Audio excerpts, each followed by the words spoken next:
Assalamu alaikum. We formally starts the breakout session, which is the practical approach to neonatal hypoglycemia. I am privileged to welcome you all in today's session, and we are gathered here to discuss the important clinical significant topic, which is practical approach to the neonatal hypoglycemia. It remains one of the most common metabolic abnormalities encountered in newborn period. Early recognition and timely management is quite critical with its short-term and long-term neurological consequences. Today's presentation will focus on understanding the cause, risk factors, diagnostic criteria, and evidence-based management strategies for neonatal hypoglycemia in improving the neonatal outcome. It is my honor to introduce our esteemed chairperson, Professor Akmal Laik Chishti, a distinguished pediatrician and professor emeritus, whose leadership and academic excellence and contribution to the field has been a source of inspiration. Our faculty includes Professor Khwaja Ahmad Irfan Waheed, a prominent neonatologist with excellent academic profile, with substantial contribution to neonatal education and literature.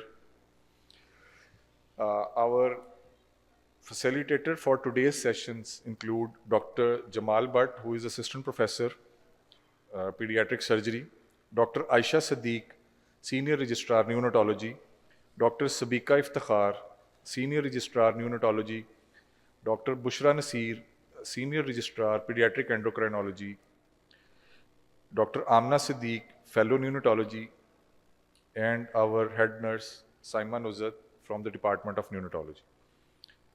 Without any delay, I would start with the session, and I would invite Professor Khwaja Ahmad Irfan Waheed to please come on the stage and start with the introduction. And Assalamu alaikum. This is a 2-hour session, and the purpose of this session is to share a focused approach about neonatal hypoglycemia. What we are going to do is we have divided 2 hours. First, I will just introduce what about hypoglycemia, and if you have attended the presentation of Professor Haq in the morning, you would know that there are many controversies about even the definition of hypoglycemia. The purpose of this workshop is totally a practical approach to hypoglycemia. Then after that, we will just go to the theory about the etiology and risk factors and clinical approach towards neonatal hypoglycemia. What investigations can we do in neonatal hypoglycemia to find out the cause of hypoglycemia? What are the medicines that are available for the treatment of hypoglycemia? Also the management approach, and then also about some few lines about surgical approach to neonatal hypoglycemia. After that, Ms. Saima Nuzat will explain about how to prepare various infusions in different concentrations and how to infuse them. And the last, Dr. Bushra Nasir will discuss with you about clinical scenarios that we encounter every day in cases of neonatal hypoglycemia. I would encourage you to be interactive and to be open and to discuss whatever you want to do during this session. So let me start with the definition of hypoglycemia. Let me ask any one of you, except my team who is doing this workshop, how would you define hypoglycemia? Honestly, it's a tricky definition. Anyone that who would like to tell me the definition of hypoglycemia? No one is going to tell me what hypoglycemia is, or at least what you take as hypoglycemia in your units while you are managing a baby.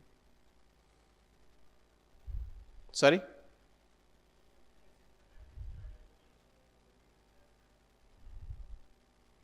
What about asymptomatic?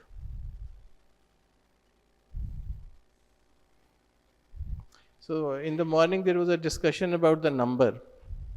Although numbers are just numbers, but there has to be a number where you would like to treat the baby. So in your unit, you take 47, what? 47 grams per liter, milligram per deciliter as a cutoff. Any other unit? Which is your unit? Where are you working? You are not working. Children, Hospital Multan. Any other unit? And what's the number that they are using for definition of hypoglycemia? So कोई भी और जो है वो hypoglycaemia की definition या कोई number use नहीं कर रहा हूँ. मैं आपकी से टॉक को नेगेट करना चाह रहा हूँ. They need to know a number. जो भी करना है बाय कंसेंसस करें तो they need to know a number. So neonatal to manage, sir. If there was a debate about asymptomatic and symptomatic, and there is a lot of debate about would you treat an asymptomatic or not.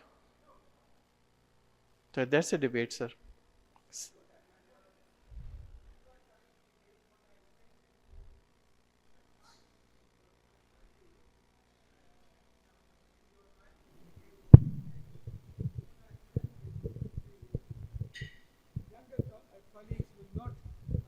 Will not give you an answer, because if they have listened to me, they might not be willing to put their a figure. And if that is, Sir, yeah, Mike. if that is true, that they are not willing to put a figure, then I've done my job. Sir, if you have not told them to put a figure or not, even then they would have kept quiet. I know. Then they would have given you a figure. So, sorry? I don't think so. I don't think that they are willing to speak up. Anyway, the debate is if the baby is asymptomatic and has a blood sugar of 20, would you treat or not? And what the literature says about the definition of hypoglycemia. The literature said the blood glucose level low enough to cause signs and symptoms of impaired brain function. And we don't know the exact level. There is no single university agreed upon numerical threshold for all newborns. Now, if you go on further, American Academy of Pediatrics, they say that in the first 4 hours of life, the blood sugar cutoff point is less than 25 milligram per deciliter. From 4 to 24 hours of life, it is less than 35. After 24 hours of life, it is less than 45. That is what American Academy says. The Pediatric Endocrine Society, they take less than 50 milligram per deciliter in the first 48 hours, and after 48 hours of life, it is less than or equal to 60 milligram per deciliter. British Association of Perinatal Medicine, they take less than 47 milligram per deciliter as a cutoff line for labeling a case as neonatal hypoglycemia. We discussed it among ourselves and with our pediatric endocrinology colleagues, and we agreed that we will take 50, that is the definition given by Pediatric Endocrine Society, for the sake of management. So we had to agree, and if you say the basis or what is the basis of 50 or 60, all is hypothetical. There are no human experiments that will clearly show that at what level it causes problems in the brain. So 50, we have agreed on 50 and 60. Some other definitions, what is transitional hypoglycemia, that usually resolves within the first 2 to 3 days of life, and that is called transitional hypoglycemia. Persistent hypoglycemia, the hypoglycemia that persists for more than 3 to 4 days, 2 to 3 days, which is also known as pathological hypoglycemia, because you expect a baby to maintain a blood sugar level within about 48 hours. Refractory hypoglycemia is defined as hypoglycemia that requires glucose infusion rate of more than 9 to 12 milligram per kg per minute to maintain stable blood glucose levels. And severe hypoglycemia is also a term that is used in literature, which is defined as when the glucose requirement of GIR is more than 8 milligram per kg per minute, which is required to maintain euglycemia. So these are certain definitions which are used in literature, and we, as a matter of practicality, we have chosen 50 and 60 as a cutoff line, although I still say there is a debate and there is no clear-cut number, that every number is debatable. Now let's go on to the etiology and different risk factors of neonatal hypoglycemia, and I will request Amna Siddiq to come and share with you about the etiology.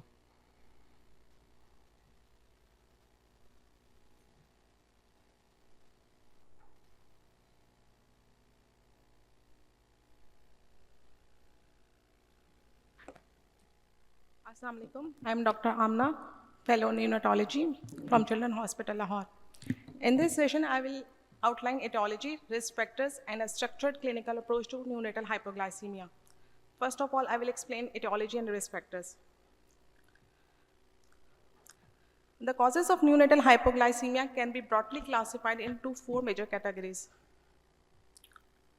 In the first category, hypoglycemia results from increased glucose utilization relative to supply. In sepsis, there is increased metabolic demand to meet systemic inflammatory requirements. And in cold stress, there is enhanced thermogenesis to maintain body temperature. In perinatal asphyxia, there is shift towards anaerobic metabolism. Similarly, in increased work of breathing, there is higher energy expenditure. Here, the neonate is unable to produce or store adequate glucose. And in infants with intrauterine growth restriction or small for gestational age, there are low glycogen and fat stores. In premature neonates, there is immaturity of hepatic enzymes. In GSTs, there is inability to effectively mobilize glycogen, leading to fasting-induced hypoglycemia. Similarly, in inborn errors of metabolism, there are defects in gluconeogenesis and fatty acid oxidation. Hyperinsulinism is the most common cause of persistent and recurrent hypoglycemia. In infant of diabetic mother, there is fetal hyperglycemia in response to chronic fetal hyperinsulinism in response to chronic maternal hyperglycemia. In Beckwith-Whiteman syndrome, there is islet-cell hyperplasia leading to inappropriate and excessive insulin secretion. And erythroblastoma fetalis, there is stress-related insulin secretion. In the same way, a discontinuation of intravenous glucose causes neonatal hypoglycemia due to unopposed insulin action. During exchange transfusion with ACD anticoagulant, citrate stimulates insulin action and precipitates neonatal hypoglycemia.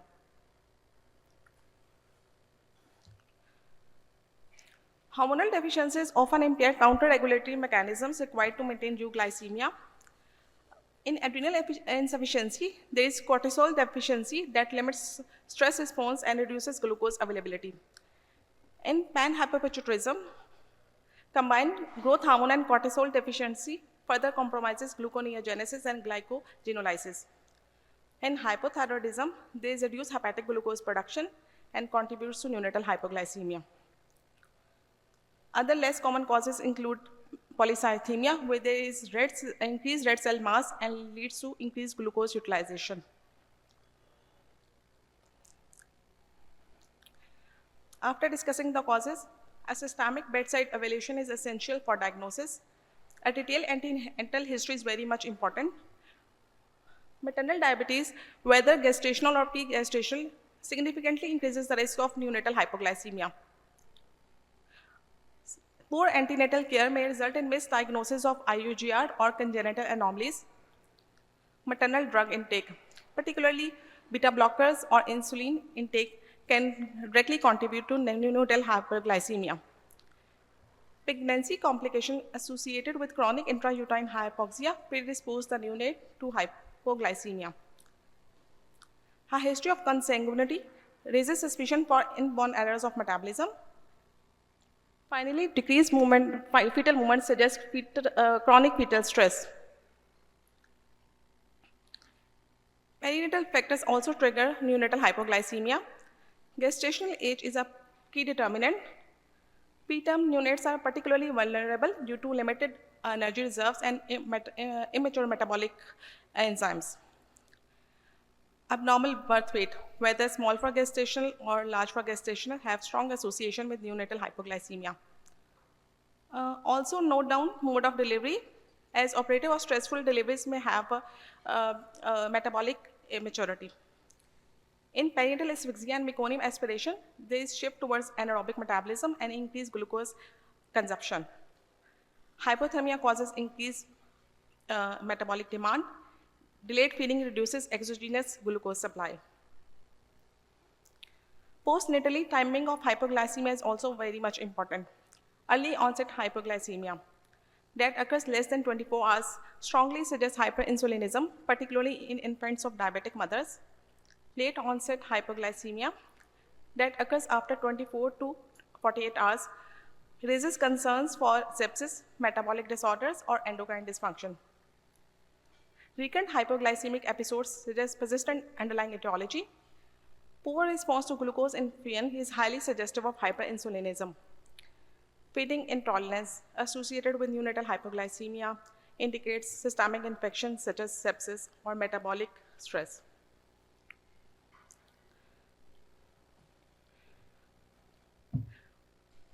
On general observation, assess the level of consciousness. Look for lethargy or coma. Check the activity level, whether the neonate is irritable or jittery, as these are early neurological signs of neuroglycopenia. Similarly, cry, whether high pitch or weak, also indicates neuroglycopenia. Pallor or cyanosis may suggest systemic illness or poor perfusion. Vital signs are also very carefully evaluated. Hypothermia or fever indicates sepsis. Tachypnea or apnea may suggest respiratory distress or CNS depression with increased glucose utilization.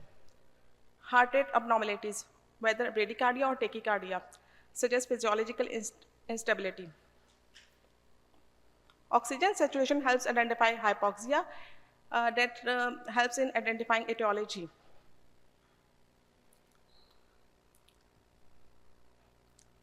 Anthropometric assessment is also essential for etiological correlation. Measuring weight, length, head circumference show classification into small for gestation, appropriate for gestation, or large for gestation age categories.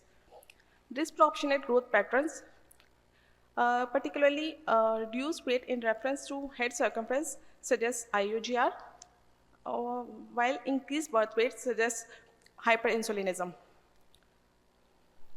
Look for microsomia or organomegaly in case of infant of diabetic mother or Beckwith-Whiteman syndrome. Microcephaly and dysmorphic features are seen in metabolic disorders. Midline defects point towards hypopituitarism. In adrenal insufficiency, look for ambiguous genitalia.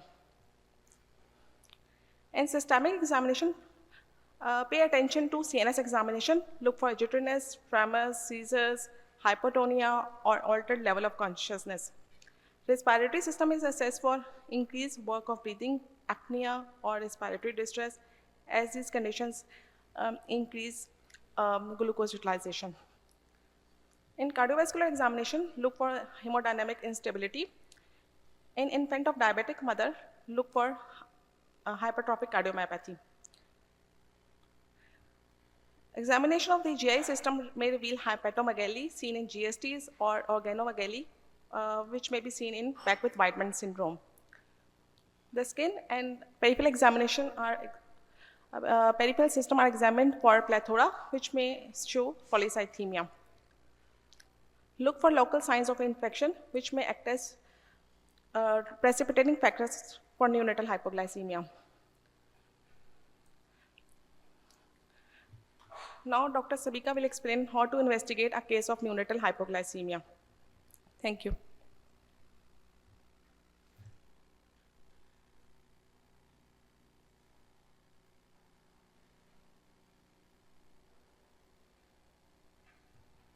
Bismillahirrahmanirrahim. I am Dr. Sabika Iftikhar, working as Senior Registrar Neonatology at University of Child Health Sciences, Lahore. So we'll be discussing in detail about the investigations which are done in patients or babies with hypoglycemia. So far, you have been very well aware of the facts and different definitions of hypoglycemia.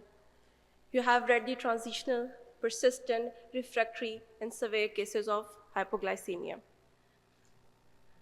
So now the question arises that who should we investigate for hypoglycemia?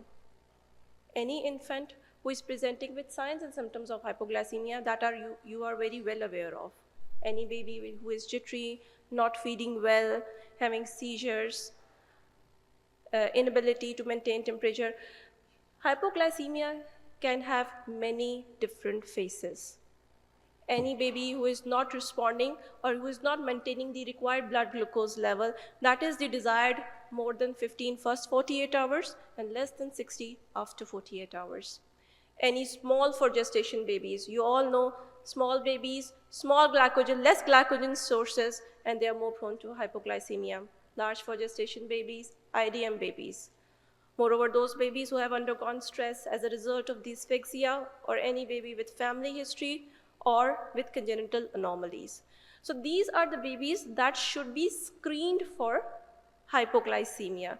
Not necessarily that they should always and all of them should be evaluated, but at least they should be screened in the first 24 hours of their lives. Now this is the list of investigations I'm sharing, and these investigations, they are usually done in those patients or babies who have persistent hypoglycemia, severe hypoglycemia, or refractory hypoglycemia. These investigations should be done in those babies, and in coming slides, we will discuss these investigations in detail. So everyone is well aware of this term that is called the critical sample. I'm sure everyone is aware of this term. Anybody can elaborate what is this? What is this term means?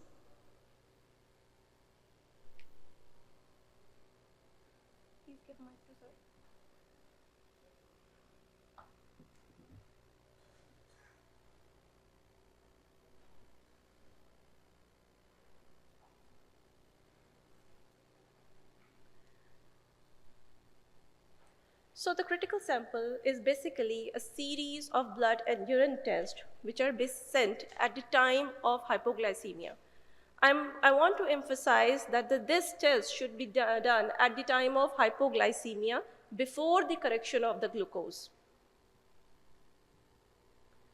This is the list of investigations which should be done as a part of the critical sample, which include the plasma glucose, bicarb, beta-hydroxybutyrate, commonly cause the serum ketones, lactate.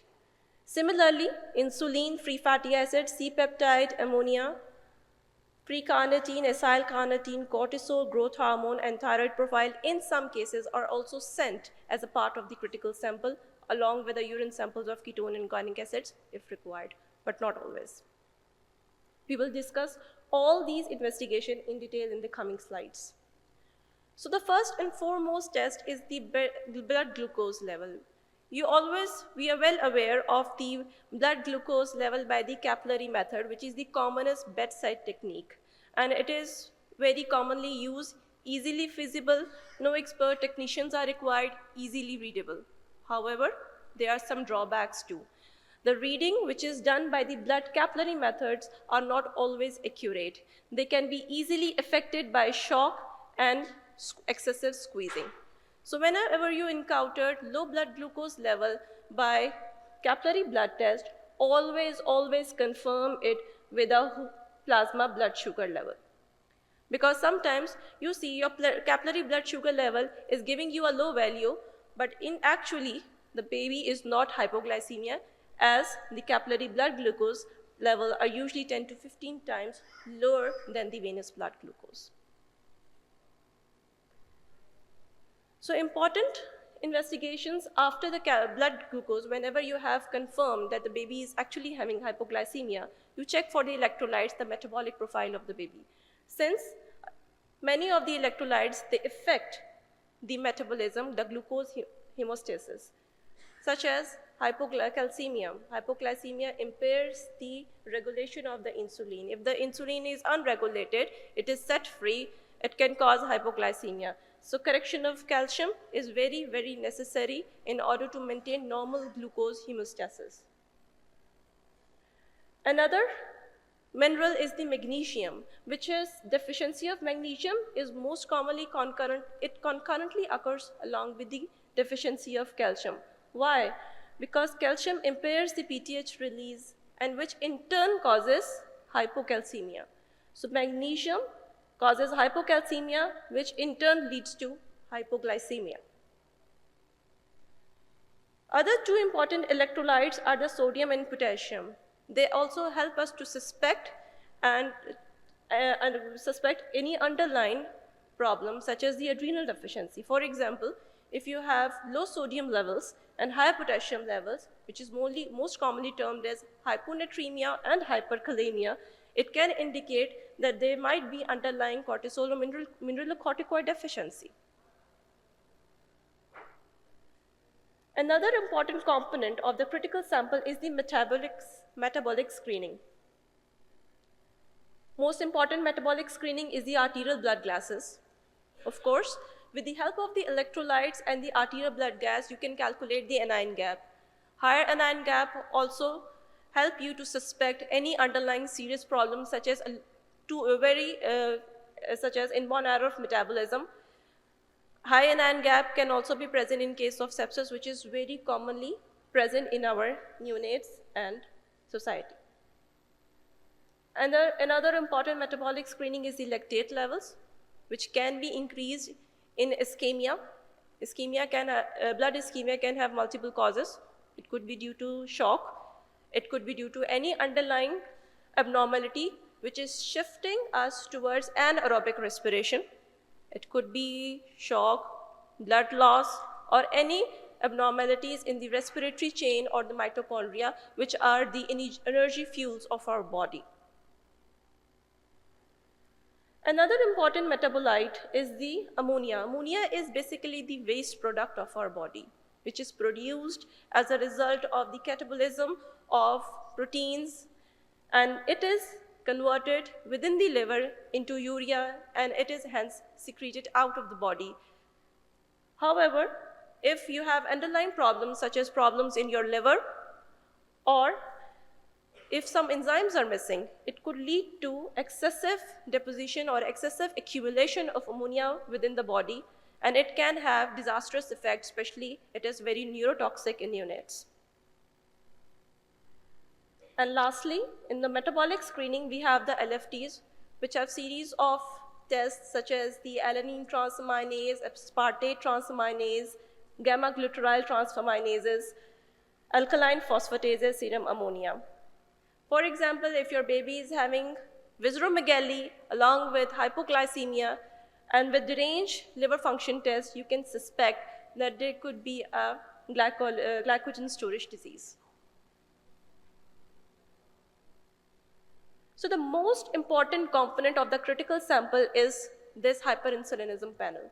And it is widely, very common in our community, and sometimes it remains undiagnosed because of the lack of testing. Most common among this and most important is the serum insulin. Serum insulin is usually high, and it causes hypoglycemia. Because what does insulin causes? Basically, it moves the glucose within your cells. So if the insulin is unregulated, if the levels are high, it can lead to hypoglycemia. Another component is the C-peptide. Now, why the C-peptide levels are done in hyperinsulinism? Why? What does it differentiate and what does it signifies? Yes, anybody can someone have, please, उनको mic hand over कर दीजिए.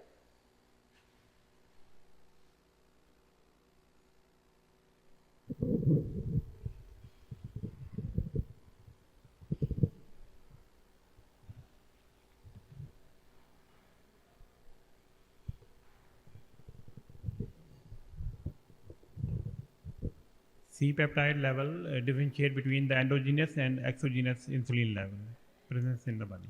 Very well said. Basically, insulin is produced by the beta cells of the pancreas. And here it is insulin and the C-peptide, it is produced as a combined molecule and it is then broken down into two substances. In case of exogenous hyperinsulinism, this value will not be present because the synthetically synthesized insulin lacks this protein. So whenever you have both of these values raised, it indicates that the body is producing insulin. The insulin is endogenous, not exogenous. Another most important test is the beta-hydroxybutyrate, also known as serum ketones. Serum ketones are usually suppressed in hyperinsulinism. And what is the reason of their suppression? What are basically serum ketones and why they are produced? Serum ketones are basically another energy source. Whenever you don't have glucose in your body, these ketones, they come up to provide excessive energy to your body. Your heart, your brain, your other body system, except for the liver. Liver cannot utilize the ketones. So whenever there is hyperinsulinism, insulin causes fat deposition in your tissue. It prevents the lipolysis because fats are used to generate ketones in your body.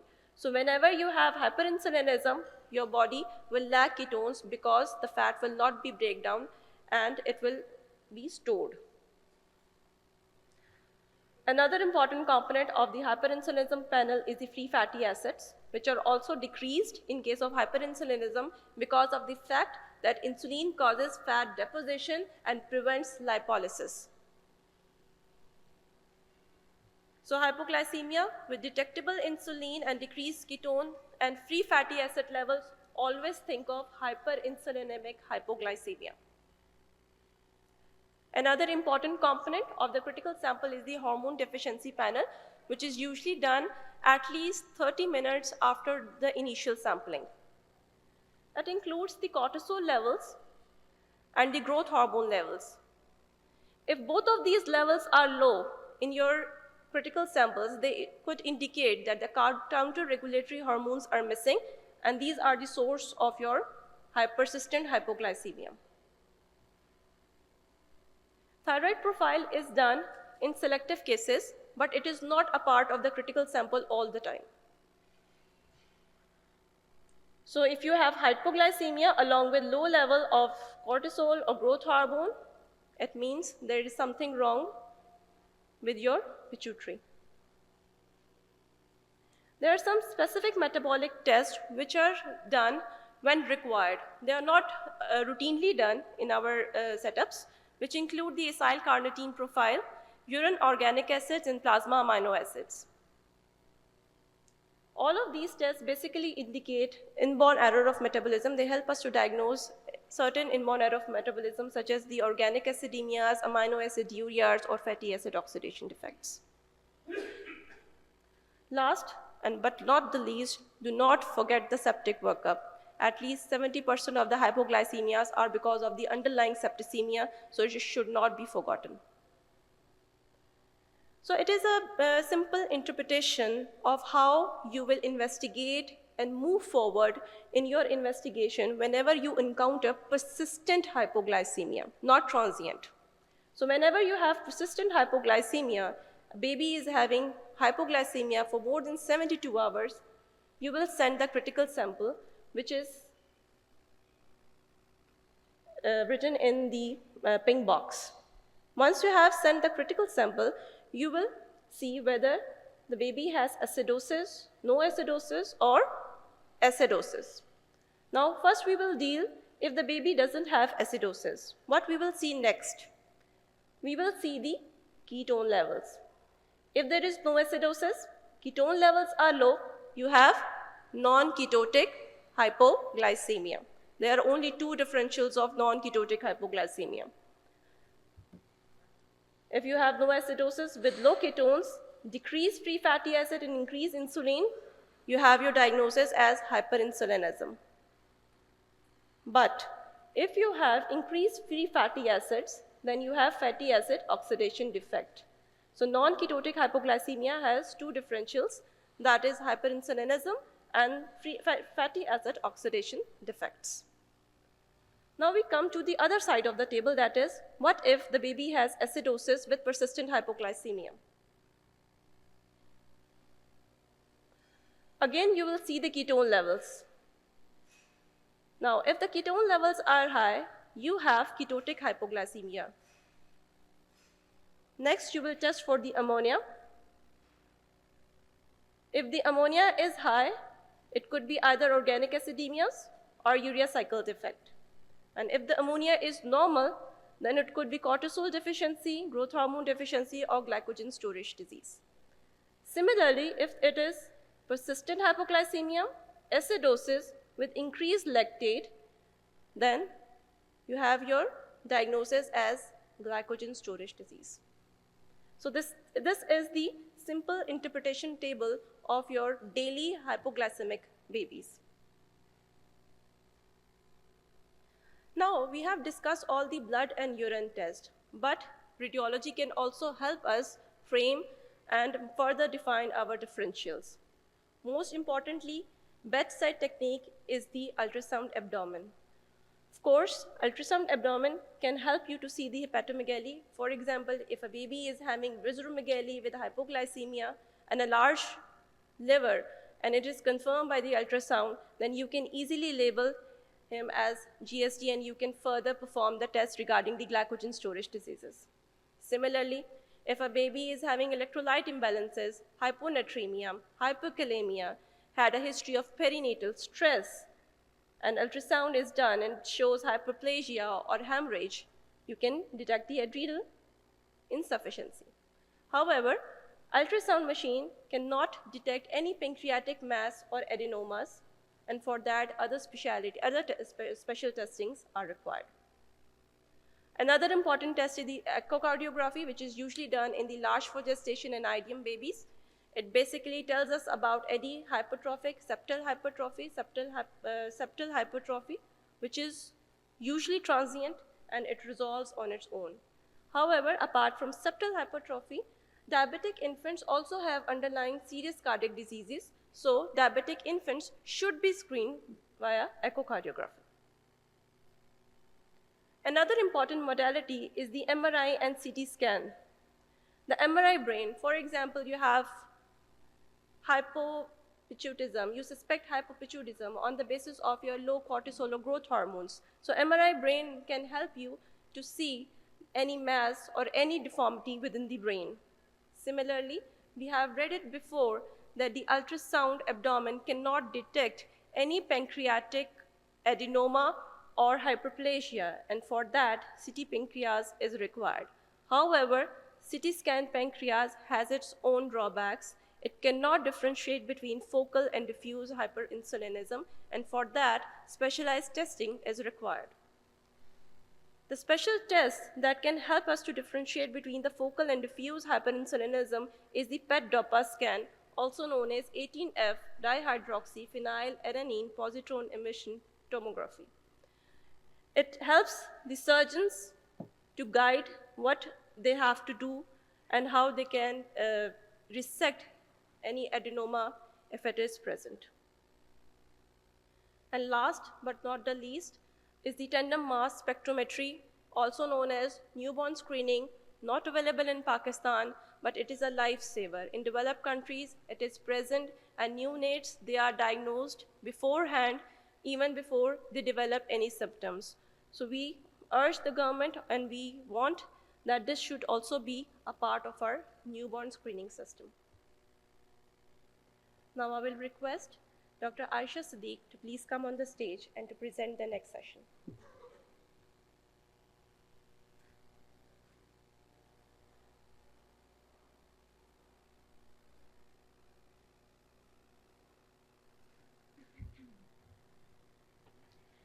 Assalamu alaikum.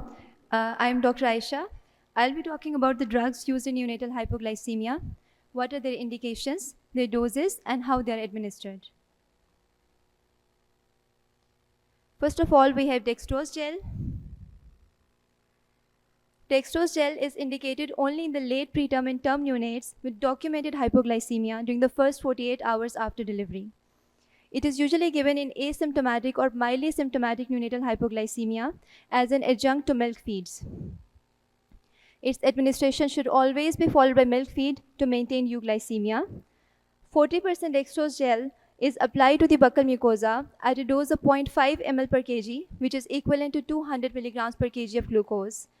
And it is recommended that maximum of 6 doses can be given during the first 48 hours after delivery. Next, we have IV dextrose infusion. IV dextrose infusion is used in severe and symptomatic hypoglycemia. An initial bolus of IV dextrose is given as 2 milliliters per kg of 10% dextrose over 5 to 15 minutes. And it is followed by a continuous infusion of 10% dextrose at a maintenance rate or a glucose infusion rate of 5 to 8 milligrams per kg of dextrose per minute.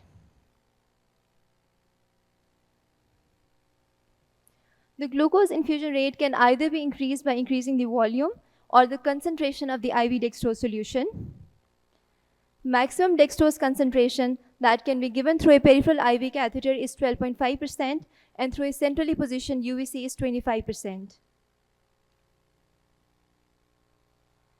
In severe cases requiring greater rates of fluids than maintenance fluids, the patient's fluid balance and clinical status should be monitored for volume overload, looking for evidence of pulmonary edema, heart failure, and hyponatremia. In some cases, diuretics might be needed to manage fluid overload. Next, we have glucagon. Glucagon is given in symptomatic hypoglycemic babies if IV access is not available. Its dose is 20 micrograms per kg. It is given either subcutaneously or intramuscularly. Next is glucocorticoids. Glucocorticoids are generally used in recurrent or persistent hypoglycemia, and they are preferred when there is suspected hyponatremia, there is evidence of hypoadrenalism, and the infant is hypotensive. Its mechanism of action includes stimulation of gluconeogenesis and reduction in peripheral glucose utilization. Its dose is 2 to 5 milligrams per kg every 12 hourly intravenously. Usually the glucocorticoids use is restricted to a short course unless there is documented adrenal insufficiency. And if possible, serum cortisol and insulin levels should be measured before treatment with glucocorticoids. Next, we have maltodextrin. Now, what is maltodextrin?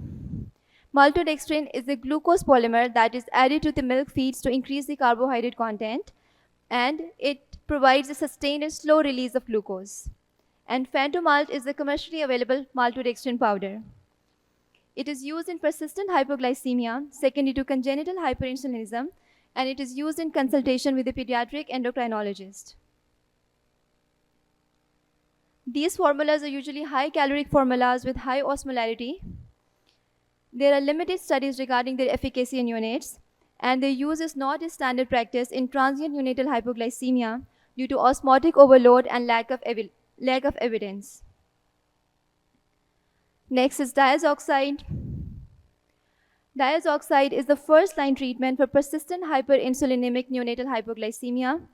It is used in consultation with a pediatric endocrinologist.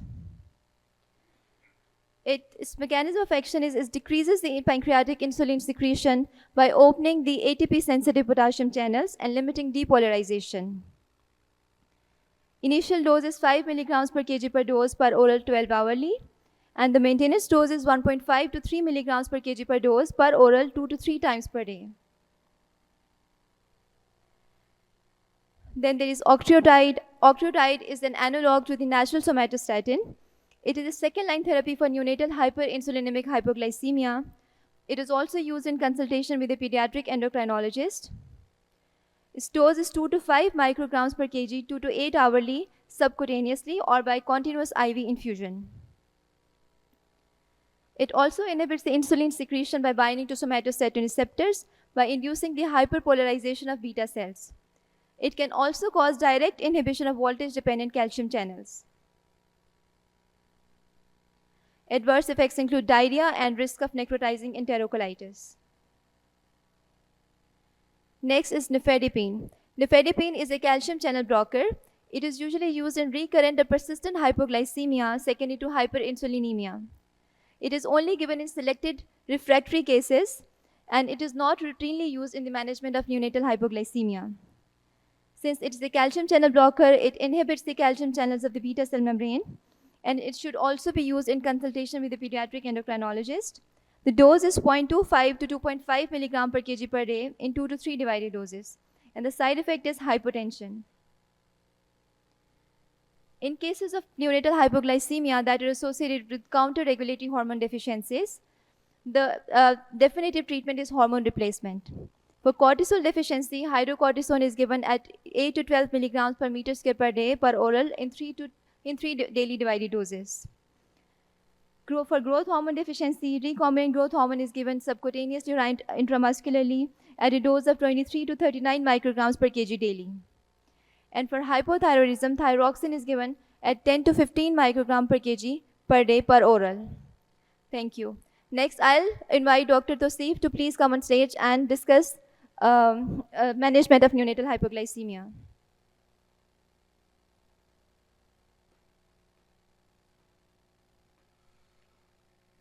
Thank you very much, Dr. Aisha. So, what do you think, what should be the goal for this, the management of the hypoglycemia? Anybody?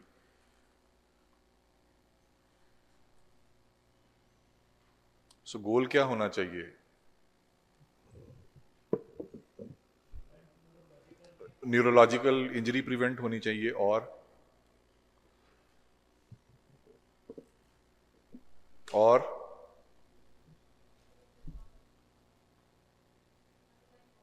Underlying cause उसको address होना चाहिए और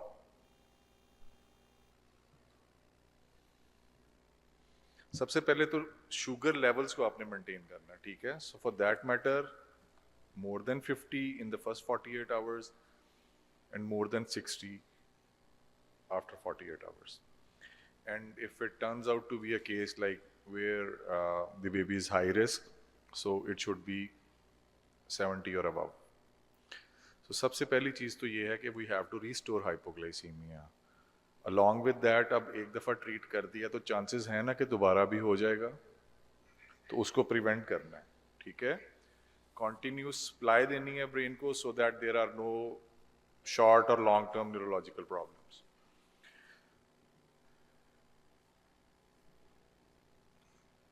अब management plan अब depend किस चीज पे करेगा?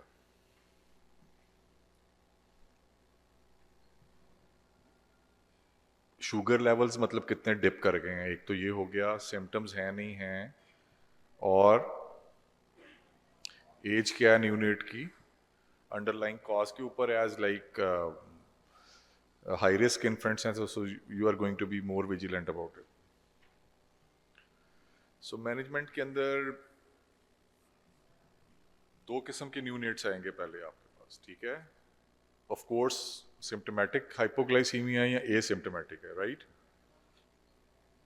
सिम्टोमेटिक या सिक दोनों में से जो भी एक आप कह लो. सो एसिम्टोमेटिक अर्लियर जो थेरेपी प्रिवेंशन की भी ये है, और जो first line of the management है in a child who can have the feed is the enteral feeding, and you check the sugar pre-feed in these kids. So if it turns out to be normal, तो फिर आप क्या करोगे? Further दो और देखोगे, and then you will continue feeding and hand it over to the mother. Generally जो हमारा most common एक healthy बच्चा या एक healthy term neonate है जिसमें कोई risk factor नहीं है, generally they tend to fall in this category, जिसके अंदर कि अगर थोड़ा सा उसने कोई किया भी है dip, you feed well, they come out of it, you just check a couple of times and you just hand it over. So अगर इसके बाद भी नहीं हुआ तो फिर क्या करना चाहिए? Anyone? जी? Foreign IV. हाइपोग्लाइसीमिया परसिस्ट कर रहा है, क्या करेंगे? सिक या हाइपोग्लाइसीमिया परसिस्ट कर रहा है इन अ वेल बेबी, क्या होना चाहिए? अच्छा, चलो जी, बोलस देंगे 2 to 5 ml पर kg से, and then we will start with the infusion, जो कि हमारा जो GIR होगा 4 to 6 ml पर kg पर मिनट के ऊपर है. So that would corresponds to the 2.4 to 3.6 ml per kg of the baby weight, right? आपने डेक्सट्रोज इन्फ्यूजन शुरू कर दिया, अब क्या होगा? अब यहाँ ठीक हो जाएगा या ठीक नहीं होगा, यही है ना? तो अगर ठीक हो गया तो क्या करना है? So monitor sugar half hourly for the first hour and then 1 hourly for the 4 hours and 2 hourly till 2 consecutive levels are normal. अब रिजॉल्व हो गया है, रिजॉल्व हो गया तो क्या करेंगे? Anyone?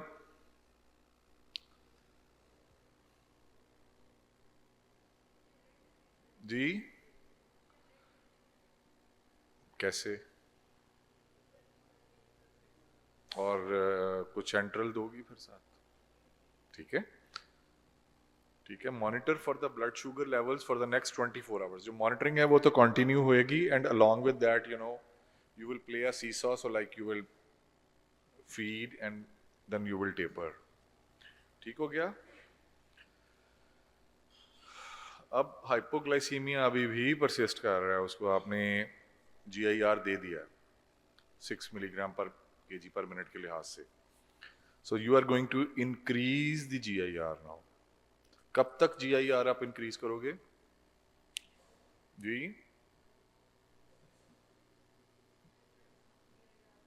Maximum, what is maximum? 15 to 20. और कैसे दोगे इसको 15 to 20 को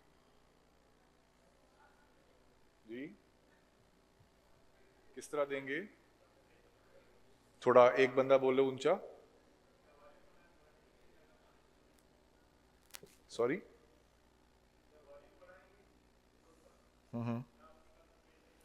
ओके, किस कंसंट्रेशन तक आप जाओगे पेरिफेरी से, और उसके बाद क्या करोगे? चले, हम इसको बढ़ाते गए और कंसंट्रेशन जब हमारा 12.5 से क्रॉस करता है इसके साथ, तो we will switch to the central lines because of its effect on the blood vessels. अब आपका आ गया GIR 9 to 12 ml पर kg के लिहाज से. आप रेस करते रहे 1.2 ml पर kg पर आवर के लिहाज से. ठीक हो गया? अब क्या होगा? रिजॉल्व हो गया तो आप उसको दूसरी तरफ लॉगरिथम पे चले गए, मॉनिटर करते रहे, and then of course feed और उसको टेपर करते रहेंगे. ठीक है? अब हाइपोग्लाइसीमिया रिजॉल्व नहीं हुआ तो इसको क्या कहेंगे हम? जब GIR भी 9 to 8 से ऊपर चला गया, refractory hypoglycaemia. So refractory hypoglycaemia हो गया, and then what would we do? Consultant को इन्फॉर्म भी कर देंगे if you are at a resident level या ठीक है. डेक्सट्रोज इन्फ्यूजन कंटिन्यू करोगे. अलॉन्ग विद दैट जो हमने अभी सैम्पलिंग की बात की, क्रिटिकल सैंपल की, उसको इन्वेस्टिगेट करोगे. जो लिटरेचर है दैट आल्सो सजेस्ट्स कि you can give 2 to 5 milligram पर kg of IV hydrocortisone. Again the same scenario, या तो बेहतर हो गया या बेहतर नहीं हुआ. बेहतर हो गया तो वही फीड वाला काम, पीडियाट्रिक एंडोक्राइनोलॉजिस्ट कंसल्टेशन. परसिस्ट कर रहा है तो क्या करेंगे? अभी भी परसिस्ट कर रहा है, and we have gone to GIR which is 8 और अबव. तो सेंट्रल लाइन पे तो हमें और क्या करना है? बाकी ऑप्शंस मेडिकेशन में हम गए, डाइट पे गए, उस पे तो हम क्या हमारे पास टूल्स हैं. ठीक हो गया? तो उसके अंदर हम ड्रग ट्रीटमेंट करेंगे, एंडोक्राइनोलॉजिस्ट को बुलाएंगे, ग्लूकोज पॉलीमर्स यूज करेंगे, और स्टोमेटोस्टैटिन एनालॉग्स यूज करेंगे, और अगर कोई इन्वेस्टिगेशन में कोई ऐसी चीज़ आ जाती है कि जिसके अंदर कोई फोकल चीज़ें हैं या कोई सर्जन हमें हेल्प कर सकता है तो उनको भी हमने बुलाया हुआ, वो हमें हेल्प करेंगे इसके बाद, ठीक है। अच्छा, GIR कैलकुलेशन कैसे करनी है? How do you calculate the GIR? Anyone? Sorry, glucose concentration हो गई, अमाउंट ऑफ फ्लूइड पर केजी पर डे, ठीक हो गया, और डिवाइडेड बाय 144, ठीक है। सपोजिटली आप 10% डेक्सट्रोज दे रहे हो and you are giving so अगर डे 1 है तो 80 ml per kg per day supposedly day 1 पे दे रहे हो, या अगर like full term second day के ऊपर 80 ml per kg, so that would be 80 ml per kg per day. इसको डिवाइड कैलकुलेट किया तो that turns out to be like 5.5 milligram per kg per minute. Long term management क्या है?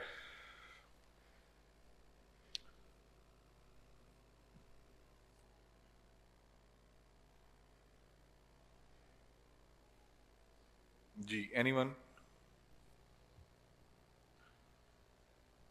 Congenital hyperinsulinism है जो कि definitively you will have something, if the higher the GIR likely to it to be with the cause actually and likely to be a congenital hyperinsulinism। तो आप medical management पे जाओगे, डायजॉक्साइड दोगे, ऑक्टोराइड्स दोगे, कैल्शियम चैनल ब्लॉकर्स दोगे जो कि decrease करती हैं इंसुलिन की secretion. So if it's a GLP-1 जो एगोनिस्ट है, जेनेटिक टेस्टिंग पे आता है तो उसके एगोनिस्ट यूज कर लोगे। डाइटरी के अंदर हम ऑलरेडी बात कर चुके हैं, सर्जरी हम करेंगे। काउंटर रेगुलेटरी हार्मोन डेफिशिएंसीज हैं,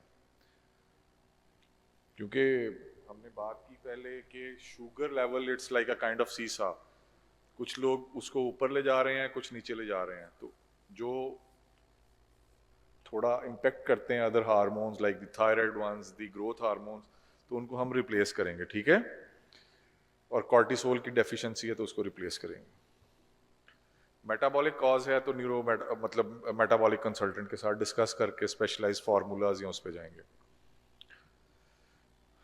ठीक है जी। अब हमने उसको बेहतर कर लिया, what ever the cause was हमने मैनेज कर लिया, तो शुगर लेवल्स मेंटेन होने शुरू हो गए हैं, तो अब बच्चे को घर भेजना। So what are those criteria जिसके के ऊपर आप समझते हो कि उसको घर भेजना चाहिए? हम रोज करते हैं, तो प्लीज अगर 1 by 1 करके बोलोगे तो थोड़ा हमें सबको याद रहेगा इससे। So what is the discharge criteria, किस पे घर भेजना है?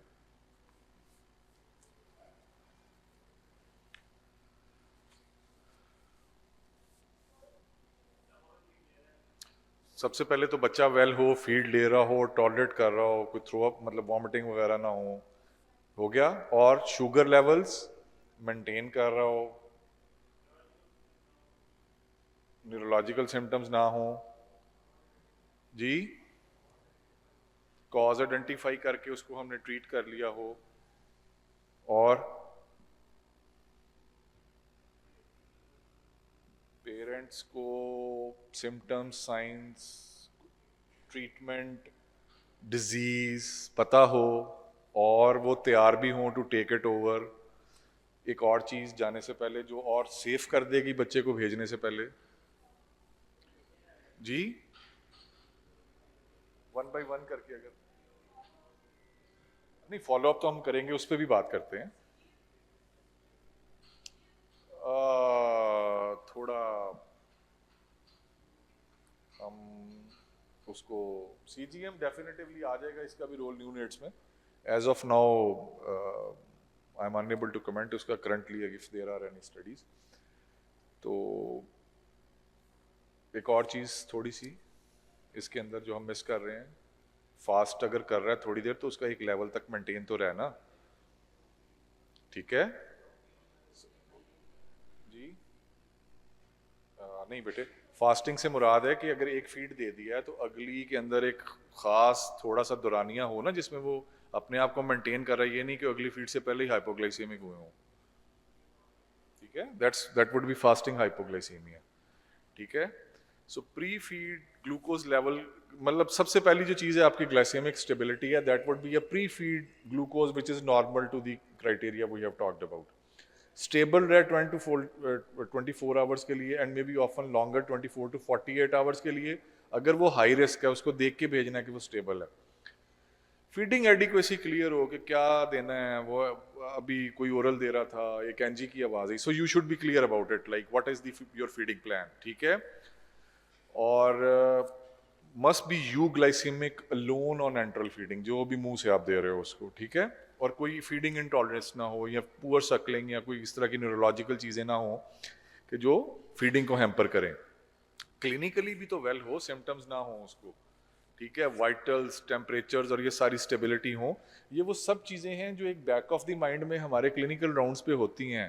सो it's just a slide to like just to organise those thoughts actually.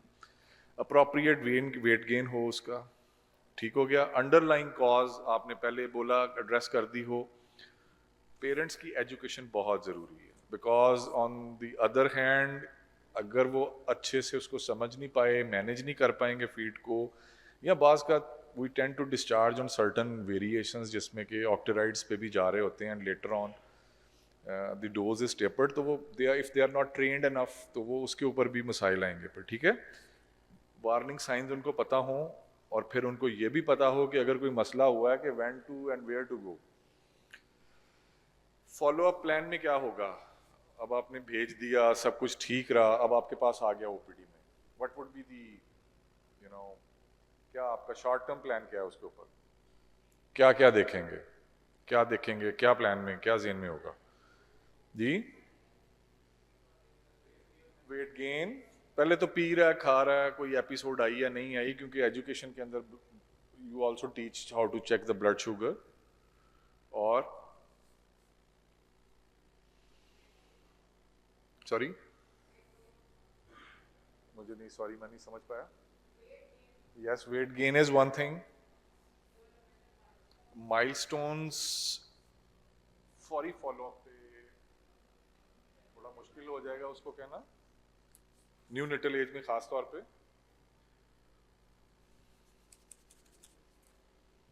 चलो जी, अर्ली एक तो आपने उसको विजिट लेना है उसका पहले, not a delay one.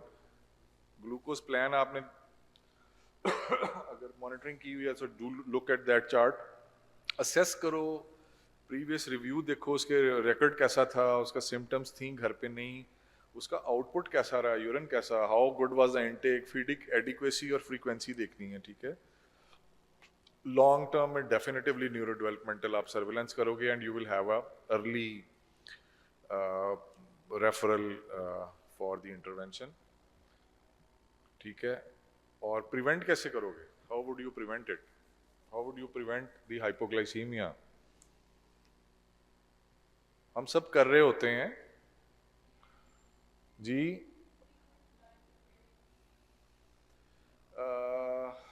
Frequent feeding, early feeding if you would say that would be a more appropriate thing, कि पैदा होने के बाद वो एक माँ और बच्चे की सेपरेशन है उसके दौरान ना मिलना या फीड का ना मिलना, that would actually prone to, ठीक हो गया।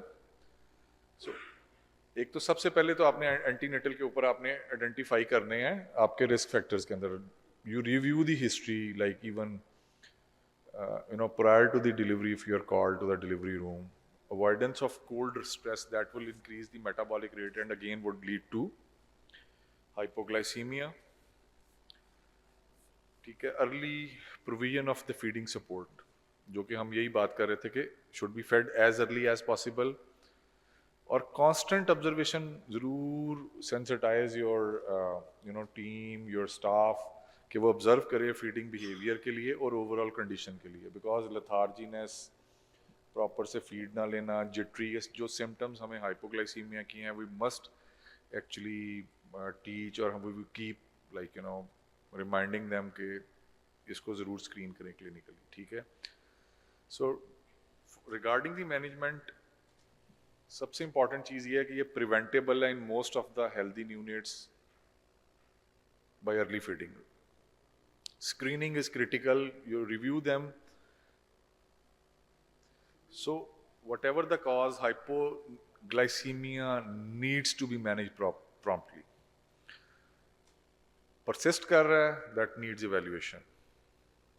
और long term neurodevelopment जो outcome है उसको बेहतर करने के लिए for the early intervention उसके लिए follow up ज़रूरी है. So now I would invite Dr. Jamal Bhatt regarding the surgical management. Bismillahirrahmanirrahim. I'm Dr. Jamal, Assistant Professor Pediatric Surgeon, Children's Hospital Lahore. So most of the aspects of my presentation have already been discussed in detail in the presentation, but still I would like to emphasize on a few of the points. So I would like the session to be interactive. Can you raise hands? How many, do we have any residents here? Do we have any residents here? We don't have any residents here. That's sad. Okay. So actually I would like to discuss in detail congenital hyperinsulinism, which is one of the causes of hypoglycemia in neonates and among children. So it is one of the most common surgical causes of persistent neonatal hypoglycemia. अगर एक बच्चा है जो आपकी सारी management के बावजूद भी उसका हाइपोग्लाइसीमिया जो है वो करेक्ट नहीं हो रहा, तो उसको आपको थोड़ा डिफरेंट सोचना पड़ेगा कि कहीं ये कोई ऐसी कॉज तो नहीं है जिसको कोई ऐसी लीजन तो नहीं है उसके पैंक्रियाज में जो which is a cause of hypoglycaemia. और इसका इंसिडेंस जो है वो जितना रेयर हाइपोग्लाइसीमिया नियोनेट्स में वैसे है उतना ही सर्जिकल कॉज रेयर है. And it is 1.4 cases per 50,000 live births, and in those cases where there is a history of consanguinity, or in some populations, for example in Arabs and Israelis, it is more common. So it is 1 per 2,500 live births, and obviously it requires early diagnosis and management, otherwise it can lead to grave consequences which have already been discussed.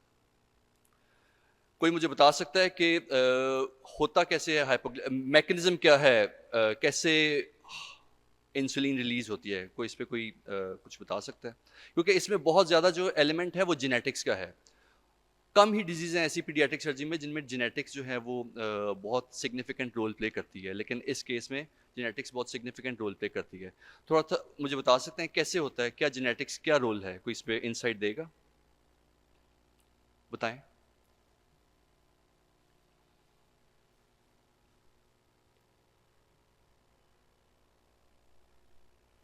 Hello. Beta cell पहले energy gain करते हैं तो उससे जो potassium channel वो open होते हैं. बिल्कुल. पोटाशियम चैनल ओपन होने के साथ जो आपका साइड वाइज जैसे कैल्शियम चैनल होता है वो ओपन होता है. जब इंटरसेलुलर कैल्शियम इन्फ्लक्स होता है वो फिर इंसुलिन की सिक्रीशन को रिलीज कराता है. ठीक है.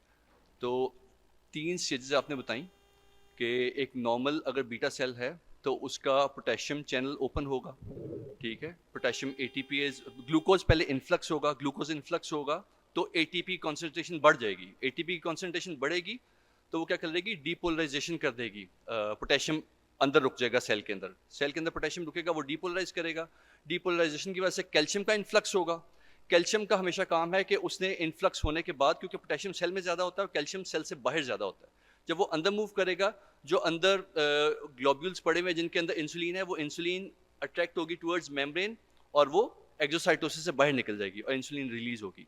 तो यहाँ पे एक मेजर जो रोल है वो पोटेशियम चैनल्स का है, के एटीपीएज चैनल्स. ठीक है. तो यही वो चैनल्स हैं जिनमें डिफेक्ट होता है तो जिसकी वजह से हमें जो हाइपर इंसुलिनिज्म मिलता है.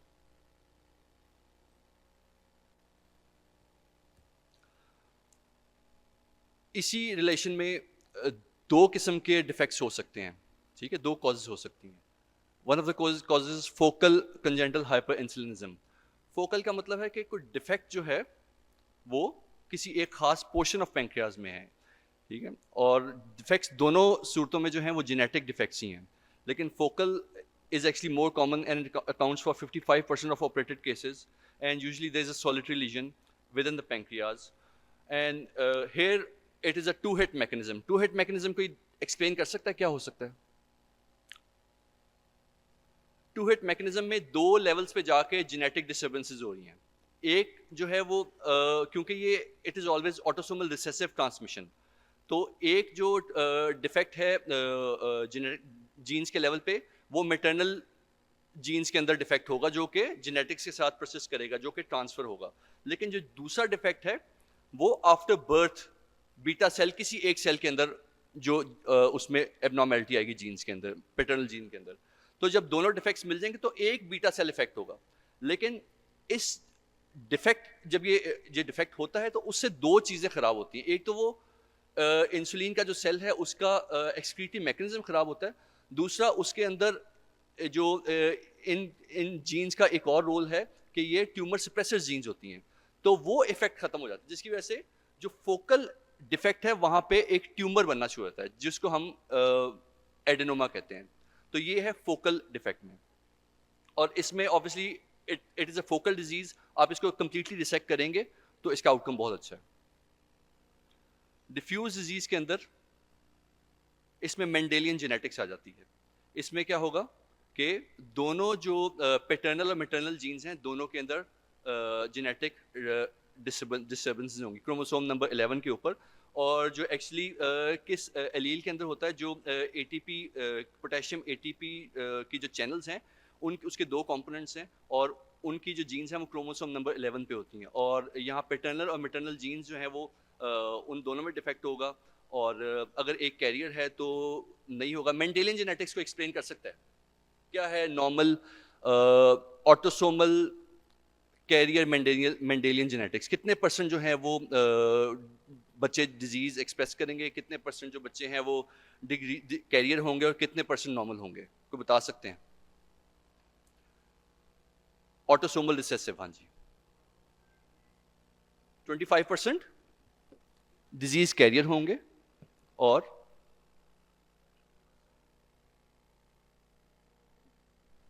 25% नॉर्मल होंगे, 25% डिजीज एक्सप्रेस करेंगे, और 50% जो है वो कैरियर होंगे। ये नॉर्मल मेंडेलियन जेनेटिक्स है। अब इसमें जो, क्योंकि हर बीटा सेल जो है वो अफेक्टेड होगा, तो इसलिए इसमें जो हमारी अप्रोच होगी सर्जिकल वो थोड़ी सी डिफरेंट होगी। इसमें हमें इसमें सिंपल लीजन को एक्सरसाइज करने से ट्रीटमेंट नहीं होगी। इसमें मैं आगे मजीद एक्सप्लेन करता हूँ। ये पहले एक्सप्लेन हो चुका है, काफ़ी हद तक डिस्कस भी हुआ है, लेकिन कौन इसको आंसर कर सकता है? How would you diagnose a patient with hyperinsulinism? क्या चीज़ें आप टिक करेंगे तो आपको लगेगा कि इसको अब कंसल्टेशन चाहिए किसी सर्जन की? Hypoglycemia with unsuppressed hyperinsulinism, suppression of lipolysis and ketogenesis because it is mostly inhibited by insulin, लेकिन अगर इसकी suppression है तो इसका मतलब कि इंसुलिन बहुत ज़्यादा है। एक हाइपोग्लाइसीमिया के पेशेंट में नॉर्मली कीटोजेनेसिस और लिपोलाइसिस ज़्यादा होनी चाहिए, लेकिन इनके केस में इंसुलिन ने इसको सप्रेस किया होगा। And then positive hyperglycaemic response to glucagon. ऐसे केसेस में हमारी अप्रोच क्या होनी चाहिए कि हम इनको इजीली जेनेटिक टेस्टिंग से डायग्नोज कर सकते हैं। आपको किसी को आइडिया है जेनेटिक टेस्टिंग कहाँ पे हो रही है आजकल? लाहौर में कहीं पे हो रही है जेनेटिक टेस्टिंग? किधर?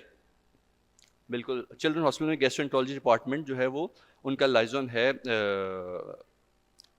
सॉरी, एंडोक्राइनोलॉजी डिपार्टमेंट का भी है, और वहाँ पे बड़ा थॉरो जेनेटिक टेस्टिंग बाहर के आई थिंक जर्मनी की किसी उनके साथ इनका लाइजन है, और वहाँ से आप इजीली जेनेटिक पेशेंट को जेनेटिकली टेस्ट कर सकते हैं। और इस केस में अगर जेनेटिक टेस्टिंग करते हैं तो हम 100% श्योरिटी से पेशेंट को डायग्नोज कर सकते हैं कि वो कंजेंटल हाइपर इंसुलिनिज्म का है कि नहीं।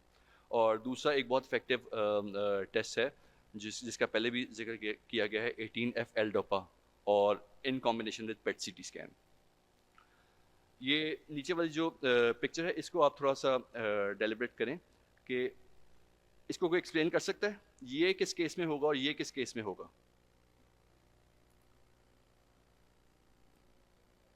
जी ये देखें, ये स्पाइन है और पैंक्रियाज की जो लोकेशन है कहीं यहाँ पे है।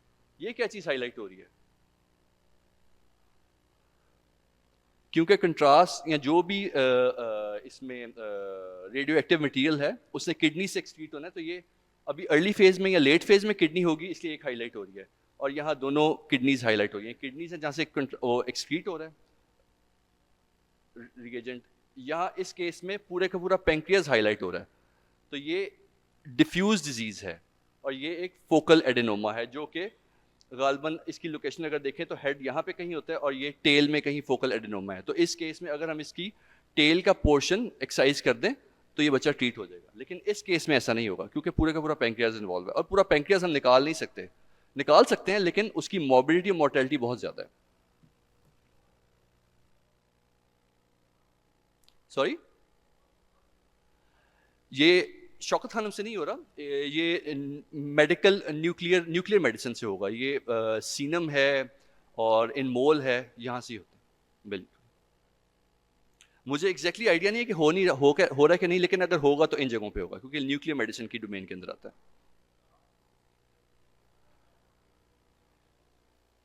देखिए मैं इसमें मैंने अपनी अभी एक्सपीरियंस के अंदर, और मेरा कोई 9 इयर्स का भी एक्सपीरियंस है एज अ सर्जन रेजिडेंसी के बाद से, तो मैंने अभी अपने एक्सपीरियंस में जो है वो ऐसा प्राइमरी रेफरल न्यूनेटल लाइफ में नहीं देखा। मैंने अभी तक 3 देखे हैं, उसमें एक डिफ्यूज था और 2 फोकल थे, और वो बच्चे जो थे वो 9 इयर्स की एज पे था, एक 10 इयर्स की एज पे था। एंडोक्राइनोलॉजी ने हमें रेफ़र किए थे और एक बच्चा डेवलपमेंटली डिलेड था, उसको रिपीटेडली फिट्स होते थे। तो हमारे पास जो प्रेजेंटेशन आती है वो ज़्यादा फोकल लीजन है, सीटी स्कैन के ऊपर आइडेंटिफाई हो जाती है ईजिली। तो जो इस तरह के डिफ्यूज डिजीज़ हैं वो हमारे पास मैंने अभी तक नहीं देखा अपने एक्सपीरियंस के अंदर, क्योंकि वो बच्चे न्यूनेटल लाइफ के अंदर गालबन शायद वो सर्वाइव नहीं करते, तो इसलिए। अब सर्जरी को कब कॉल करनी है, ये आप चीज़ें पहले पढ़ चुके हैं। डायएज़ोक्साइड का क्या रोल है। ऑब्वियसली अगर डायएज़ोक्साइड रेजिस्टेंस होगा तो तब आपका एक अलार्म रिंग करना चाहिए कि सर्जरी को आपने कॉल करनी है। परसिस्टेंट हाइपरग्लाइसीमिया मेडिकल थेरेपी आप दे चुके हैं, ठीक नहीं हो रहा, या आपने इसकी जेनेटिक स्टडीज़ करवाई हैं और उसमें आपको म्यूटेशन मिली है, तब आप सर्जरी को कॉल करेंगे। मैं समझा नहीं सर आपकी। जी सर लिटरेचर में मैंने इसके आर्टिकल्स कुछ सर्च किए हैं और पढ़े भी हैं, उनमें ऐसा किसी ने कोई अपना एक्सपीरियंस शेयर नहीं किया इसके ऊपर, लेकिन अगर आपके नॉलेज में कोई है तो ज़रूर बताएं।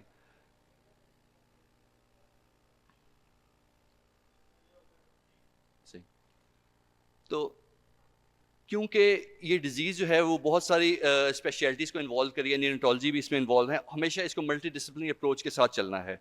रेडियोलॉजी का रोल है इसके डायग्नोसिस के अंदर और ऑब्वियसली ड्यूरिंग सर्जरी लोकलाइजेशन के अंदर, क्योंकि अगर आपको स्कैन के ऊपर मिल भी गया है फोकल लीजन तो अक्सर इंट्रा ऑपरेटिवली आपको वो ढूंढना मुश्किल होता है। रेडियोलॉजी हमें ऐसे हेल्प कर सकती है, एंडोक्राइनोलॉजी ने पहले भी मैनेज करना है, बाद में भी इन पेशेंट्स को मैनेज करना है।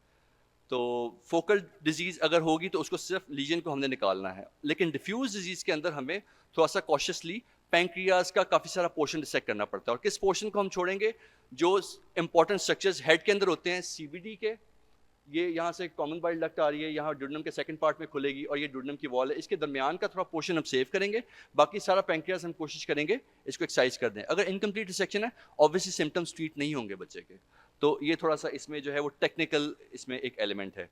Post operatively focal disease 95% patients get cured, diffuse disease में 25% जो है वो नॉर्मोग्लाइसीमिया अचीव कर सकते हैं। नॉर्मोग्लाइसीमिया की डेफिनेशन यही है कि अगर पेशेंट जो है कंप्लीटली ओरल के ऊपर शिफ्ट हो जाता है पोस्ट ऑपरेटिवली। और लॉन्ग टर्म जो इसमें कॉम्प्लिकेशंस हैं वो ज़्यादा डिफ्यूज डिजीज़ के साथ लिंक हैं रेदर देन फोकल डिजीज़ के साथ। और एक चीज़ जो मैं इसमें ज़रूर डिस्कस करना चाहूँगा कि पेरेंटल काउंसलिंग का बहुत ज़्यादा रोल है और इसमें जेनेटिक टेस्टिंग का भी बहुत ज़्यादा रोल है पेरेंट्स की, जिसको अभी एक्चुअली इन्होंने डिस्कस नहीं किया गया यहाँ पे, लेकिन मैं इसको डिस्कस करना चाहूँगा क्योंकि ऐसे पेशेंट्स, ऐसी फैमिलीज जिनके अंदर पहले इसकी हिस्ट्री है हाइपोग्लाइसीमिया के साथ डेथ्स की, उनको ज़रूर हमें जेनेटिकली जो है वो टेस्ट करना चाहिए। Thank you.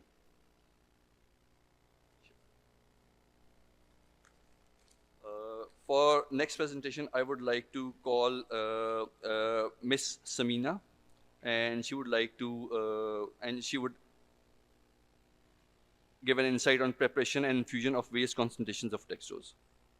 Miss Saima, sorry.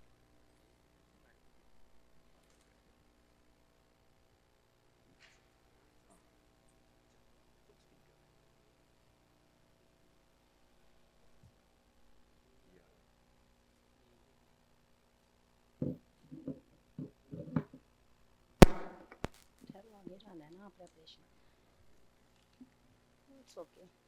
Now it's time. Now we will see about the preparation and infusion of various concentration of dextrose solution.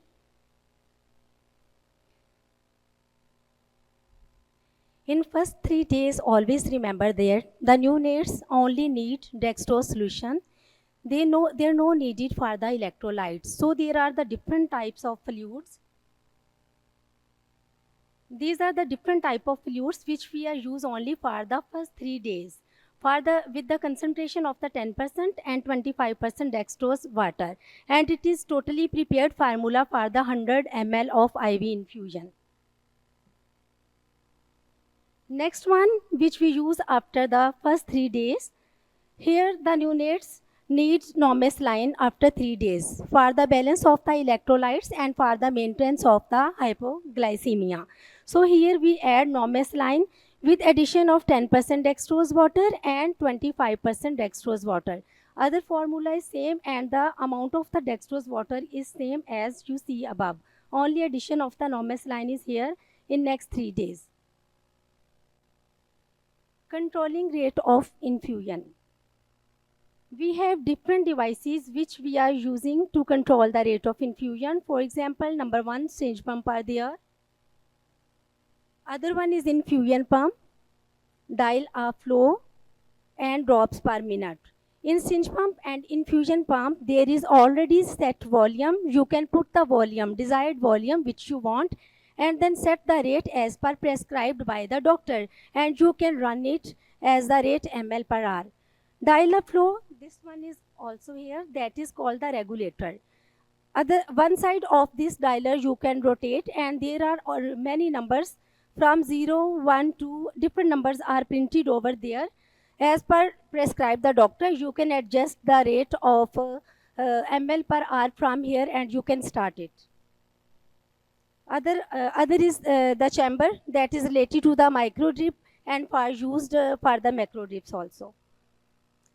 For calculating drops per minute, the calculation to ensure the correct administration of fluid required 3 parameters. Number 1, total volume, the amount of the fluid which you have required should be required in ml, which you want to administer, it should be in ml. Other one is drop factor, the number of drops also required in ml. And the amount of ml, it is already printed over the IV set. Micro drops, that is equal to 60 drops per ml. You can see also in the picture, microburette is there and this tubing set is already attached. When you are giving fluid by the microburette with this tubing, you understand that the 60 drops per minute, we run the fluid from this drip. Other one is macro drops, that is equal to 10, 15 and 20 drops per ml. Third one is time, the duration over which you are going to administer the fluid, it should know about the minutes. Calculation formula. For the actual calculation, there is the formula, drop per minute should be equal total volume into drop factor in ml over time in minutes. For example, we will see 2 examples for the calculation of the micro drops and macro drops. We will administer 120 ml of fluid over 6 hours. Here you should remember about the time. Time should know in the minutes. Number 1 example is there. If you are using the IV set with micro drop chamber, you remember that the micro drop chamber is equal to 60 drops per ml. So the calculation would be, for example, micro drops per minute will be equal 120 ml, that is the amount which you want, into 60, that is the drops. See here, the micro drops will show the 60 drops per ml, and that is here. And 120 ml, your desired volume in ml, and this is the drops in ml. And over there is the time in minute, 360 minutes are there. So 120 into 60, that is equal 7200. So divide this and you will got the 20 drops per minute. using an IV set with macro drop chamber. Macro drop chamber, you remember that the macro drop, if there is right the macro drop, you should know that the macro drop should be equal to 10, 15 or 20. So other formula is same, only different is there. Same fluid volume in your hand, and this is the difference of the drop chamber. Because this is macro, so it would be 15 and 20. Here is the example of the 15. And same 120 into 15, 1800 and time in minute. So you can divide it and got the 5 drops per minute. For the case scenario, I would like to call Dr. Bushra Nasir. Please come.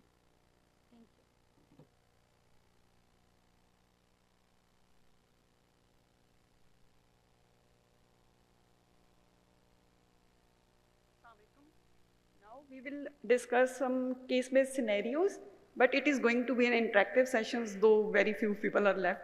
But as we have learned all the basic aspects, so it's sort of a revision, moving towards our first scenario. Let me read the stem for you people. A 2-year-old baby boy was born to a Gravida 2-para-1 gestational diabetic mother by normal delivery at 39 plus 2 weeks. Weight 2.3 kg at birth. The baby is active, no jitteriness, apnea, seizures or lethargy. Routine screening shows blood glucose of 38 milligram per dl. So what will be your immediate management step now?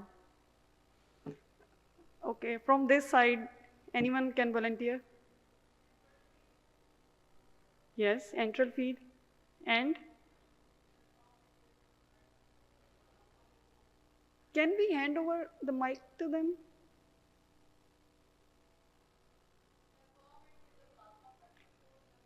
Yes, very good. Okay. So the answer is we will initiate the feeding either in the form of breastfeeding or express EBM you have, or the formula feed if you don't have any of these.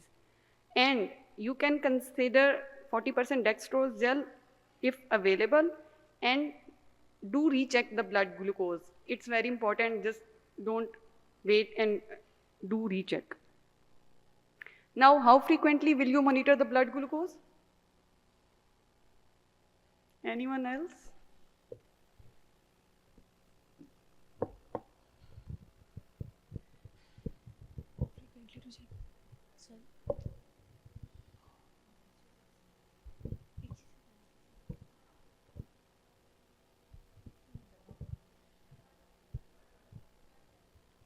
Exam nahi hai, please you can answer.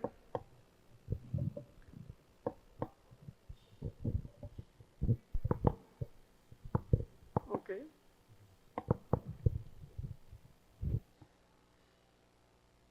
Anyone else?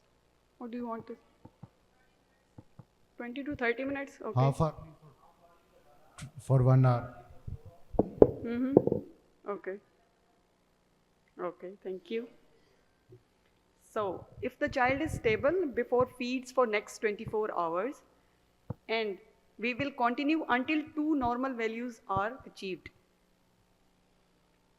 But now after feeding, blood glucose is 32 milligram per dl. What will you do now? The next person, please.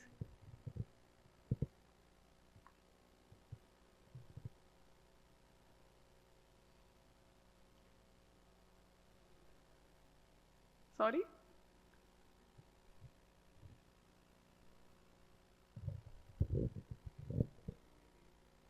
Enteral feeding दे रहे हैं आप, monitor भी कर रहे हैं, लेकिन blood glucose improve नहीं हुआ. IV fluid. Bolus. Okay. Bolus. हाँ जी, 2 ml per kg. Yes, thank you. जैसे ऑलरेडी बताया है, we will give the bolus of 10% dextrose and start the continuous infusion and do recheck the blood glucose level and admit the kid for monitoring. जी? ये asymptomatic child था sir. Sir उसको enteral feed दी, लेकिन उसने monitor maintain अगर नहीं किया किसी भी स्टेप पे जाके या सिम्टम्स डेवलप किए, then what will be the option? क्यों सर? एसिम्प्टोमेटिक बेबी को ट्रीट कर रहे हैं.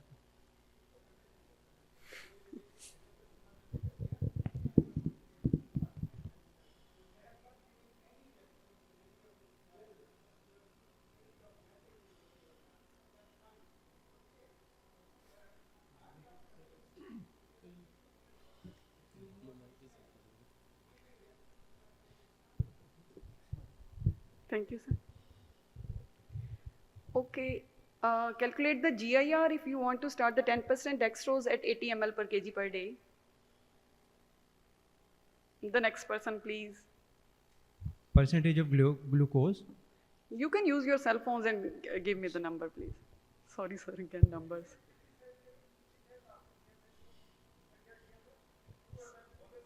जी सर उसको जी okay. Anyone can calculate the GIR, please? 5.5. Okay. Yes, thank you. The GIR is 5.5. As you can see the formula, it's already described. Now moving towards our second scenario, we have a term baby that starts for gestational age. At 6 hours of life, presents with jitteriness. Capillary blood glucose is 28. जी sir sir वो इसमें stepwise describe हो जाएगा accordingly that was just the basic understanding कि अगर एक enteral feed पे कैसे मैनेज करना है फिर भी नहीं हो रहा तो क्या करना है stepwise just to let them know the approach The patient is symptomatic. We will pass the IV line and give the 10% dextrose bolus with 2 to 4 ml per kg, and we will calculate the GIR, and we will increase the GIR on the next if the hypoglycemia persists. Okay. Yes, you are very right. We will give the bolus and then start the IV infusion at the basic GIR. Now, if blood glucose 30 minutes later is 37, what will you do now? We will continue increasing GIR. Yes. And we will send the critical sample before giving the bolus on the next time. After 48 hours, we will send the critical sample. We will continue increasing GIR, glucose infusion rate.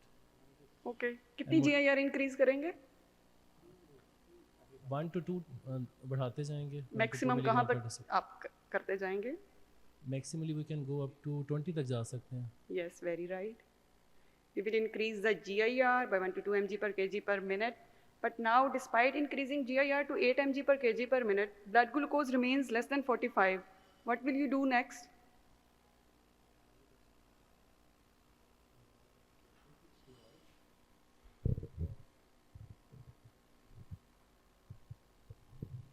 The next person, please.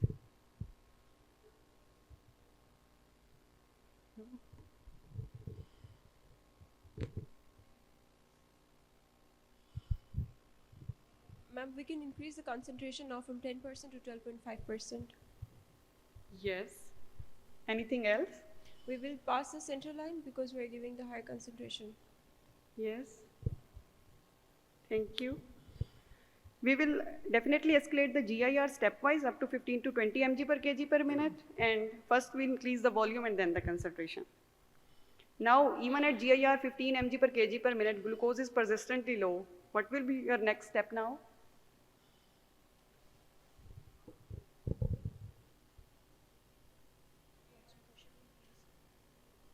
Okay.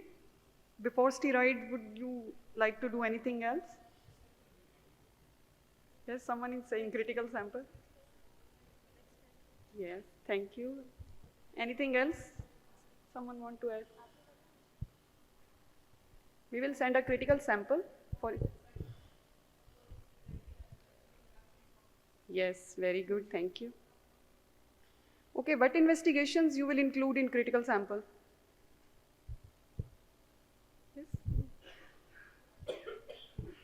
Sorry? Yes. Yes, thank you. Septic profile is not part of critical sample. Anything else? Yes. Insulin. Sorry? Electrolytes? Serum ammonia lactate. Yes. She has already told ammonia lactate, insulin, ABGs. Free fatty acid, cortisol. Yes, and growth hormone at least. Urine for ketones. Yes, Serum blood ketones are available now, so that's more reliable. Plasma blood glucose, insulin, C-peptides, ketones, free fatty acids, ammonia lactate, cortisol, and growth hormone. And urinary acyl carnitine profile and organic acids could also be sent. While the results are awaited, what will you do now? As someone has already told this thing. अब results नहीं आए अभी तो क्या करें? Hydrocortisone. Yes. 2 to 4 mg per kg. Thank you. Per dose. Yes, very right. Ma'am, is there any cut-off, like after how many episodes of hypoglycemia we're supposed to send the critical sample? Yes, already hypoglycemia definitions is described by sir, and the levels are given during first 48 hours, it's less than 50, and the next less than 60. But we will keep the cutoff for critical sample, it's less than 50, irrespective of the age. No, even after one documentation of hypoglycemia of this level, No, we're supposed you will manage stepwise. Once your GIR is more than 8, you will get cautious and be suspicious of some other pathology. Why kid is not maintaining blood glucose at this high GIR? Then you will definitely try to maintain euglycemia, but still you will look for the other causes and send blood critical samples. But it should be sent when blood glucose is less than 50 milligram per DL. Okay, thank you, ma'am. Thank you. Now critical sample results are retrieved and it's shown in the table. Can any one of you can interpret these?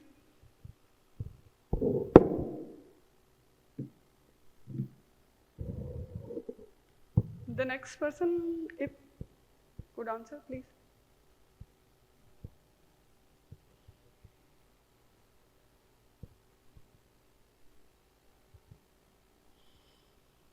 From this side again, if anyone could comment.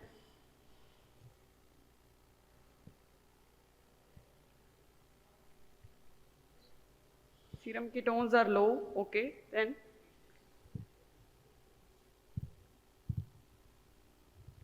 Who said factitious? Can raise hand or.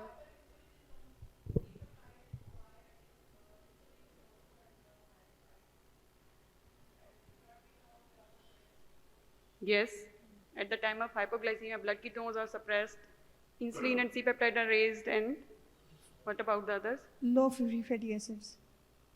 Yes, fatty acids are not raised.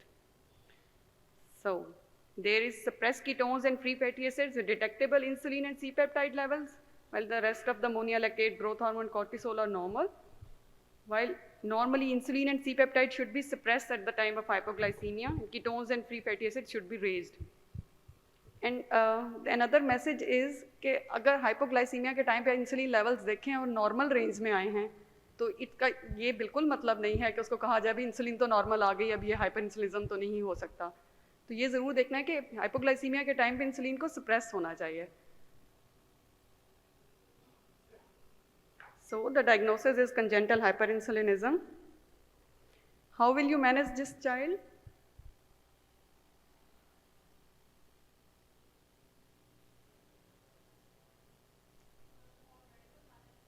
Yes.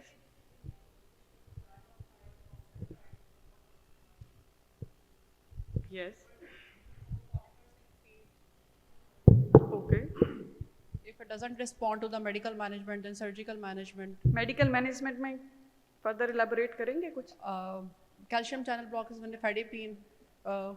First of all, diazoxide and octreotide. Yes, very right. First line is diazoxide then.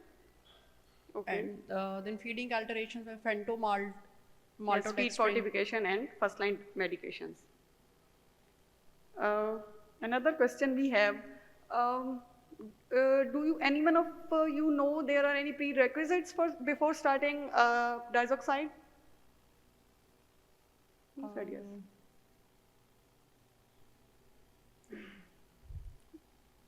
Someone else can comment?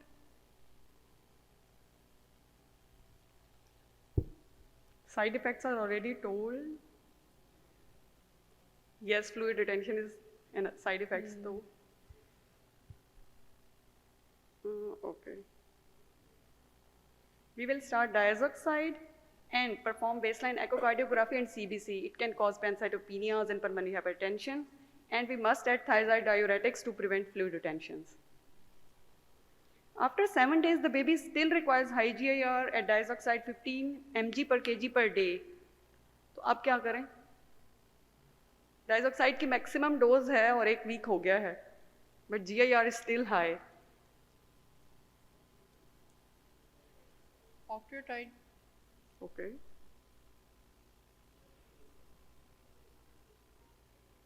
Yes, thank you. Second line जरूर सोचेंगे इसमें.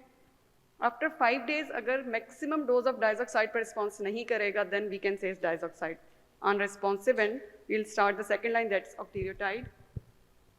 Despite maximum medical therapy, hypoglycemia persists. What definitive evaluation and management will you plan? As someone already said, genetics, yes. PET scan. Yes, thank you. We will set the genetic testing and perform the DOPA-PET scans, and if the disease is focal, limited pancreatectomy, or in case of diffuse near total pancreatectomy can be done. Moving towards our third scenario, a term neonate appropriate for gestational age presents at 18 hours of life with poor feeding, lethargy, recurrent hypos. Blood glucose is 34. Again, what will be your immediate management? It will remain the same, yes. The bolus, and we will start the IV. And meanwhile, we will maintain normothermia and cardiorespiratory monitoring. Now, despite GIR increased to 8 mg per kg per minute, the still kid is hypoglycemic. What will you do now? We'll send critical sample. Yes, thank you. Very right. After escalating the GIR, the next step is look for the endocrine causes. Meanwhile, what will you look for? Anything else in the examination particularly?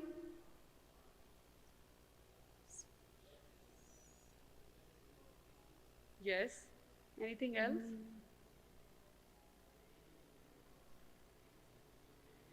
Yes, thank you. Hepatomegaly for GST. Okay, anything else?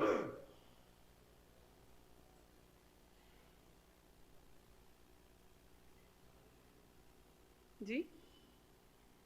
Okay.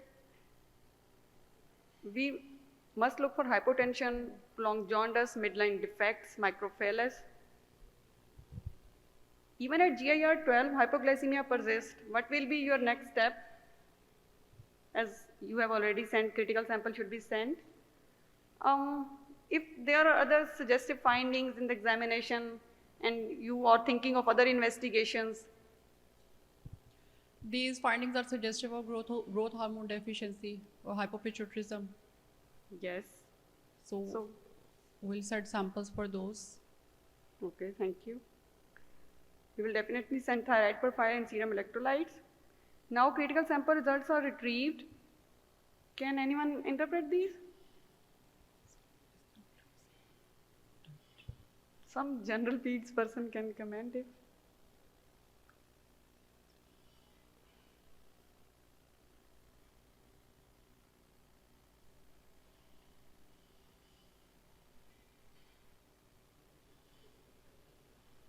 How is ketones in this case?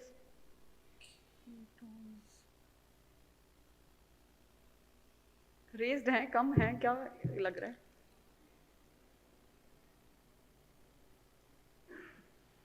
Cortisol and growth hormone, they are suppressed. Yes. So hypopituitarism. Okay. What about the others? Free fatty acids are also suppressed. Yes.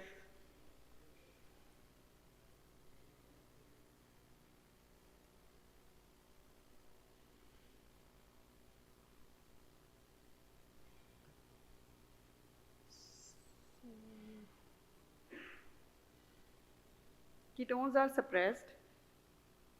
Insulin and pre-fatty acid levels are also suppressed. तो hyperinsulinism भी नहीं है और fatty acid oxidation defect भी नहीं है. Cortisol level is low, growth hormone is also low. While at the time of low cortisol, ACTH is also towards lower normal side, instead के ये raised होता. So hypoketotic hypoglycemia with suppressed insulin, inappropriately low cortisol during hypoglycemia, and low normal ACTH suggestive of secondary adrenal insufficiency and low growth hormone response. So it is a case of pan-hypopituitarism. What will be your immediate specific management steps?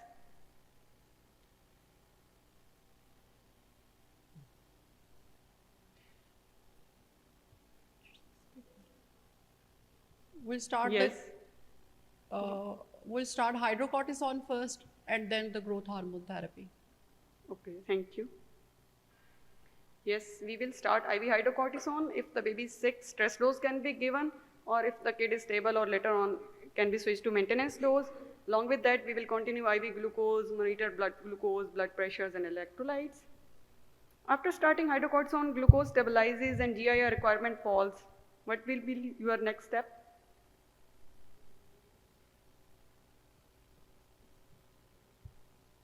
We'll add growth hormone then. Okay, anything else?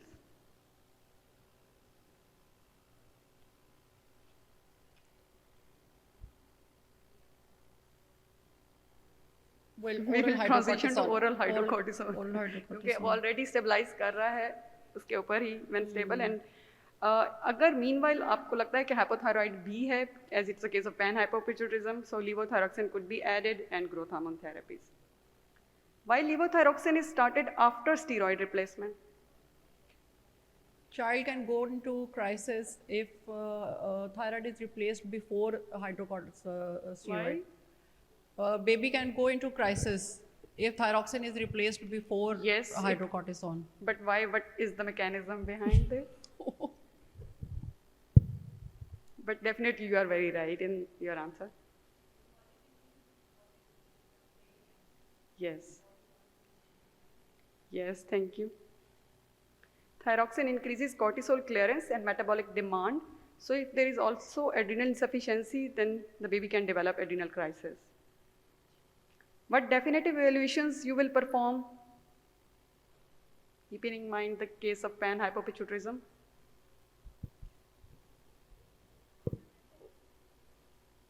Okay. We can perform insulin stress test. Okay. Anything else? And ACTH stimulation test. Yes. कुछ और? Genetics. Yes, genetics. MRI brain. Yes. With pituitary protocol. Yes, thank you. MRI brain with pituitary protocol. We will look for optic nerves and the midline structures, dynamic test and genetic testing. What will be the long-term management plan? Doctor Tauseef ने इतनी मेहनत से बहुत सारा बताया है. Regular follow-up with anthropometric measures. Yes. And obviously the developmental milestones. Yes, thank you. Anything else? And then a follow-up thyroid hormone levels. ठीक है, follow-up भी करेंगे. We'll follow TSH and PT4. We are running short of time. So हमने उनको ये भी ज़रूर बताना है पेरेंट्स की एजुकेशन कि it's a life long treatment and how to give emergency hydrocortisone IM injections at home and regular follow-ups, monitoring growth, neurodevelopment and puberty. So it's the last scenario. A term neonate appropriate for gestational age presents 20th day of life with poor feeding, lethargy, apnea, seizures, with preceding respiratory tract infections. There is also a significant history of sudden death of 2 siblings during infancy. Capillary blood glucose is 26 milligram per dl. Again, it's just for the reinforcement. What will be your immediate management? Bolus and yes. And despite increasing GIR, if the kid remains hypoglycemic, but there is no ketosis and the baby develops metabolic acidosis, what will you do next? Yes, most likely it is. We will escalate the GIR, suspect hypoptotic hypoglycemia due to metabolic disorders, begin frequent feeding or continuous enteral feeding if stable. Now, critical sampling will be sent, but before any specialized milk or any treatment options. Critical sample results are retrieved. These are quite the easier one.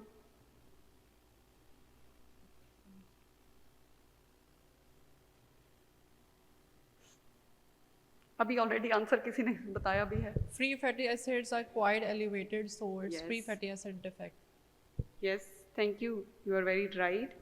Blood ketones are suppressed while insulin and C-peptides are also suppressed and free fatty acids are markedly higher. So hypoketotic hypoglycemia with suppressed insulin and raised free fatty acids. It's the case of free fatty acid oxidation defect. Now, how will you manage this child? Specialized milk formulas. Yes.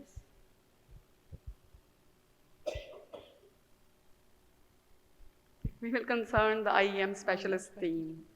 So let them handle and manage this kid. This is a summary of suggestive lab features in hypoglycemia. So if there is suppressed insulin with low ketones and low free fatty acids, so it's suggestive of panhypopituitarism, while the detectable insulin with low ketones and low free fatty acids is obviously hyperinsulinism. The low ketones with high free fatty acids is suggestive of fatty acid oxidation defect, while the high ketones and high free fatty acids could be physiological or ketotic hypoglycemia. Thank you. If there are any comments, sir is here.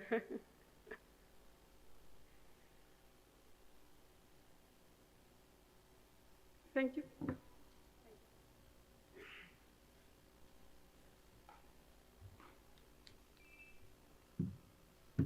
So I sincerely thank our chairperson and faculty and its team, facilitators, along with the the participants who had an active learning and listening. So I would like now Professor Akmal Laik Chishti to come and have a concluding remarks, followed by which we will have the souvenirs distribution, inshallah. Sir.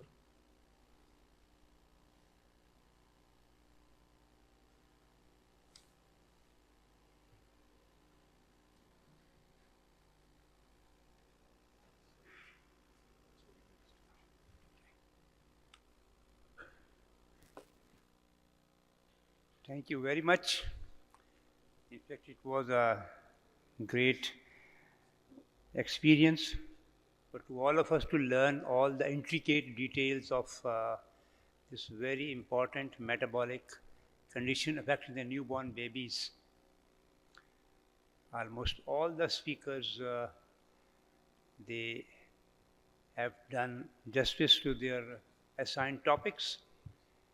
They give a very informative talk and all practical tips for handling neonatal hypoglycemia.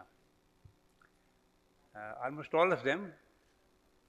So just one important piece of advice from me, that this is a big academic activity, but it is only fruitful if we have just 3 aims and 3 benefits out of it. First, the speakers have come to share the knowledge and their experience to all of you. So one thing is the knowledge. The second important component is that it is noted that very frequently the knowledge sizzles out. So please have some session to recall all that information you have learned today. And my third advice would be, this knowledge will become wasted if you do not practice it in your clinical sessions, because a knowledge which is just not practiced ultimately is useless. So, just to recall you again, are my 3 main objectives to attend this workshop. Knowledge, you must recall, remember what have been said. And third, you should practice. So without further delay, I think we should invite the speakers, and as a token of their great effort, we should honor them.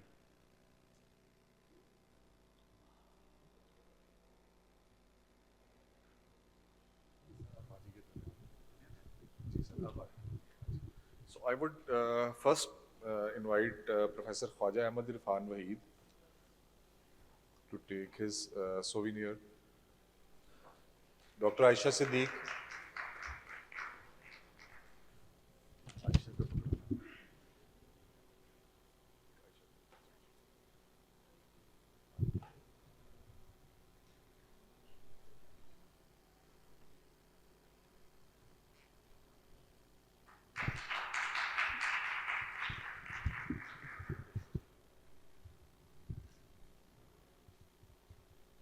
Now, Dr. Aisha Siddiq.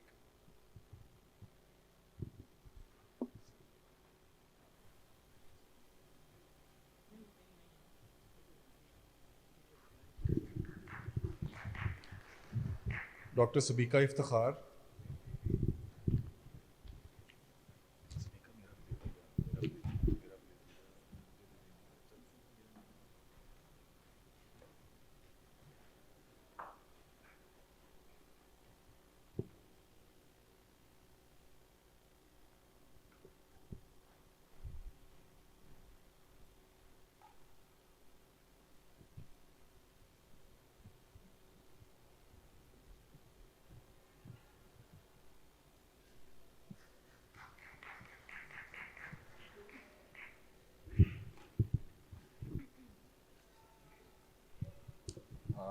Me, Dr. Tausif.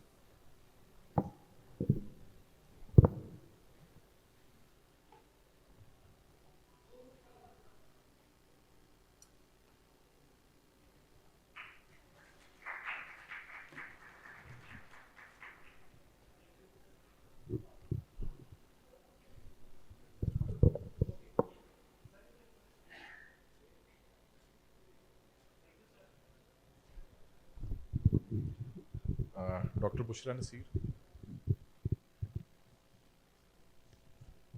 और उसके बाद doctor Amna Siddique.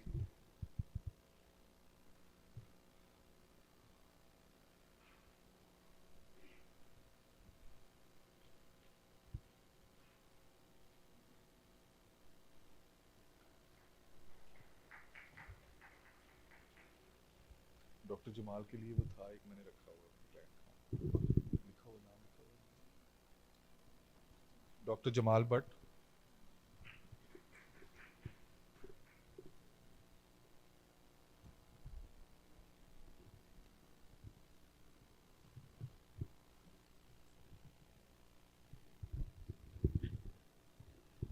जी sir. जी sir.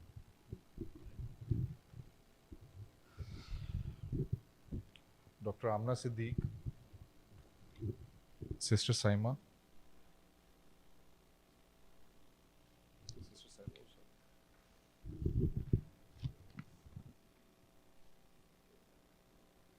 जी sir.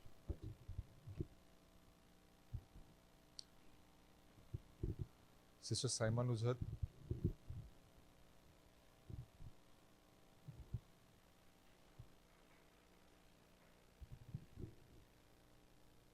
Now I would request Professor Khwaja Ahmad Irfan Waheed to please come on the stage and present the souvenir to Professor Akmal Laik Saab. I would request Professor Khalid Haq Saab.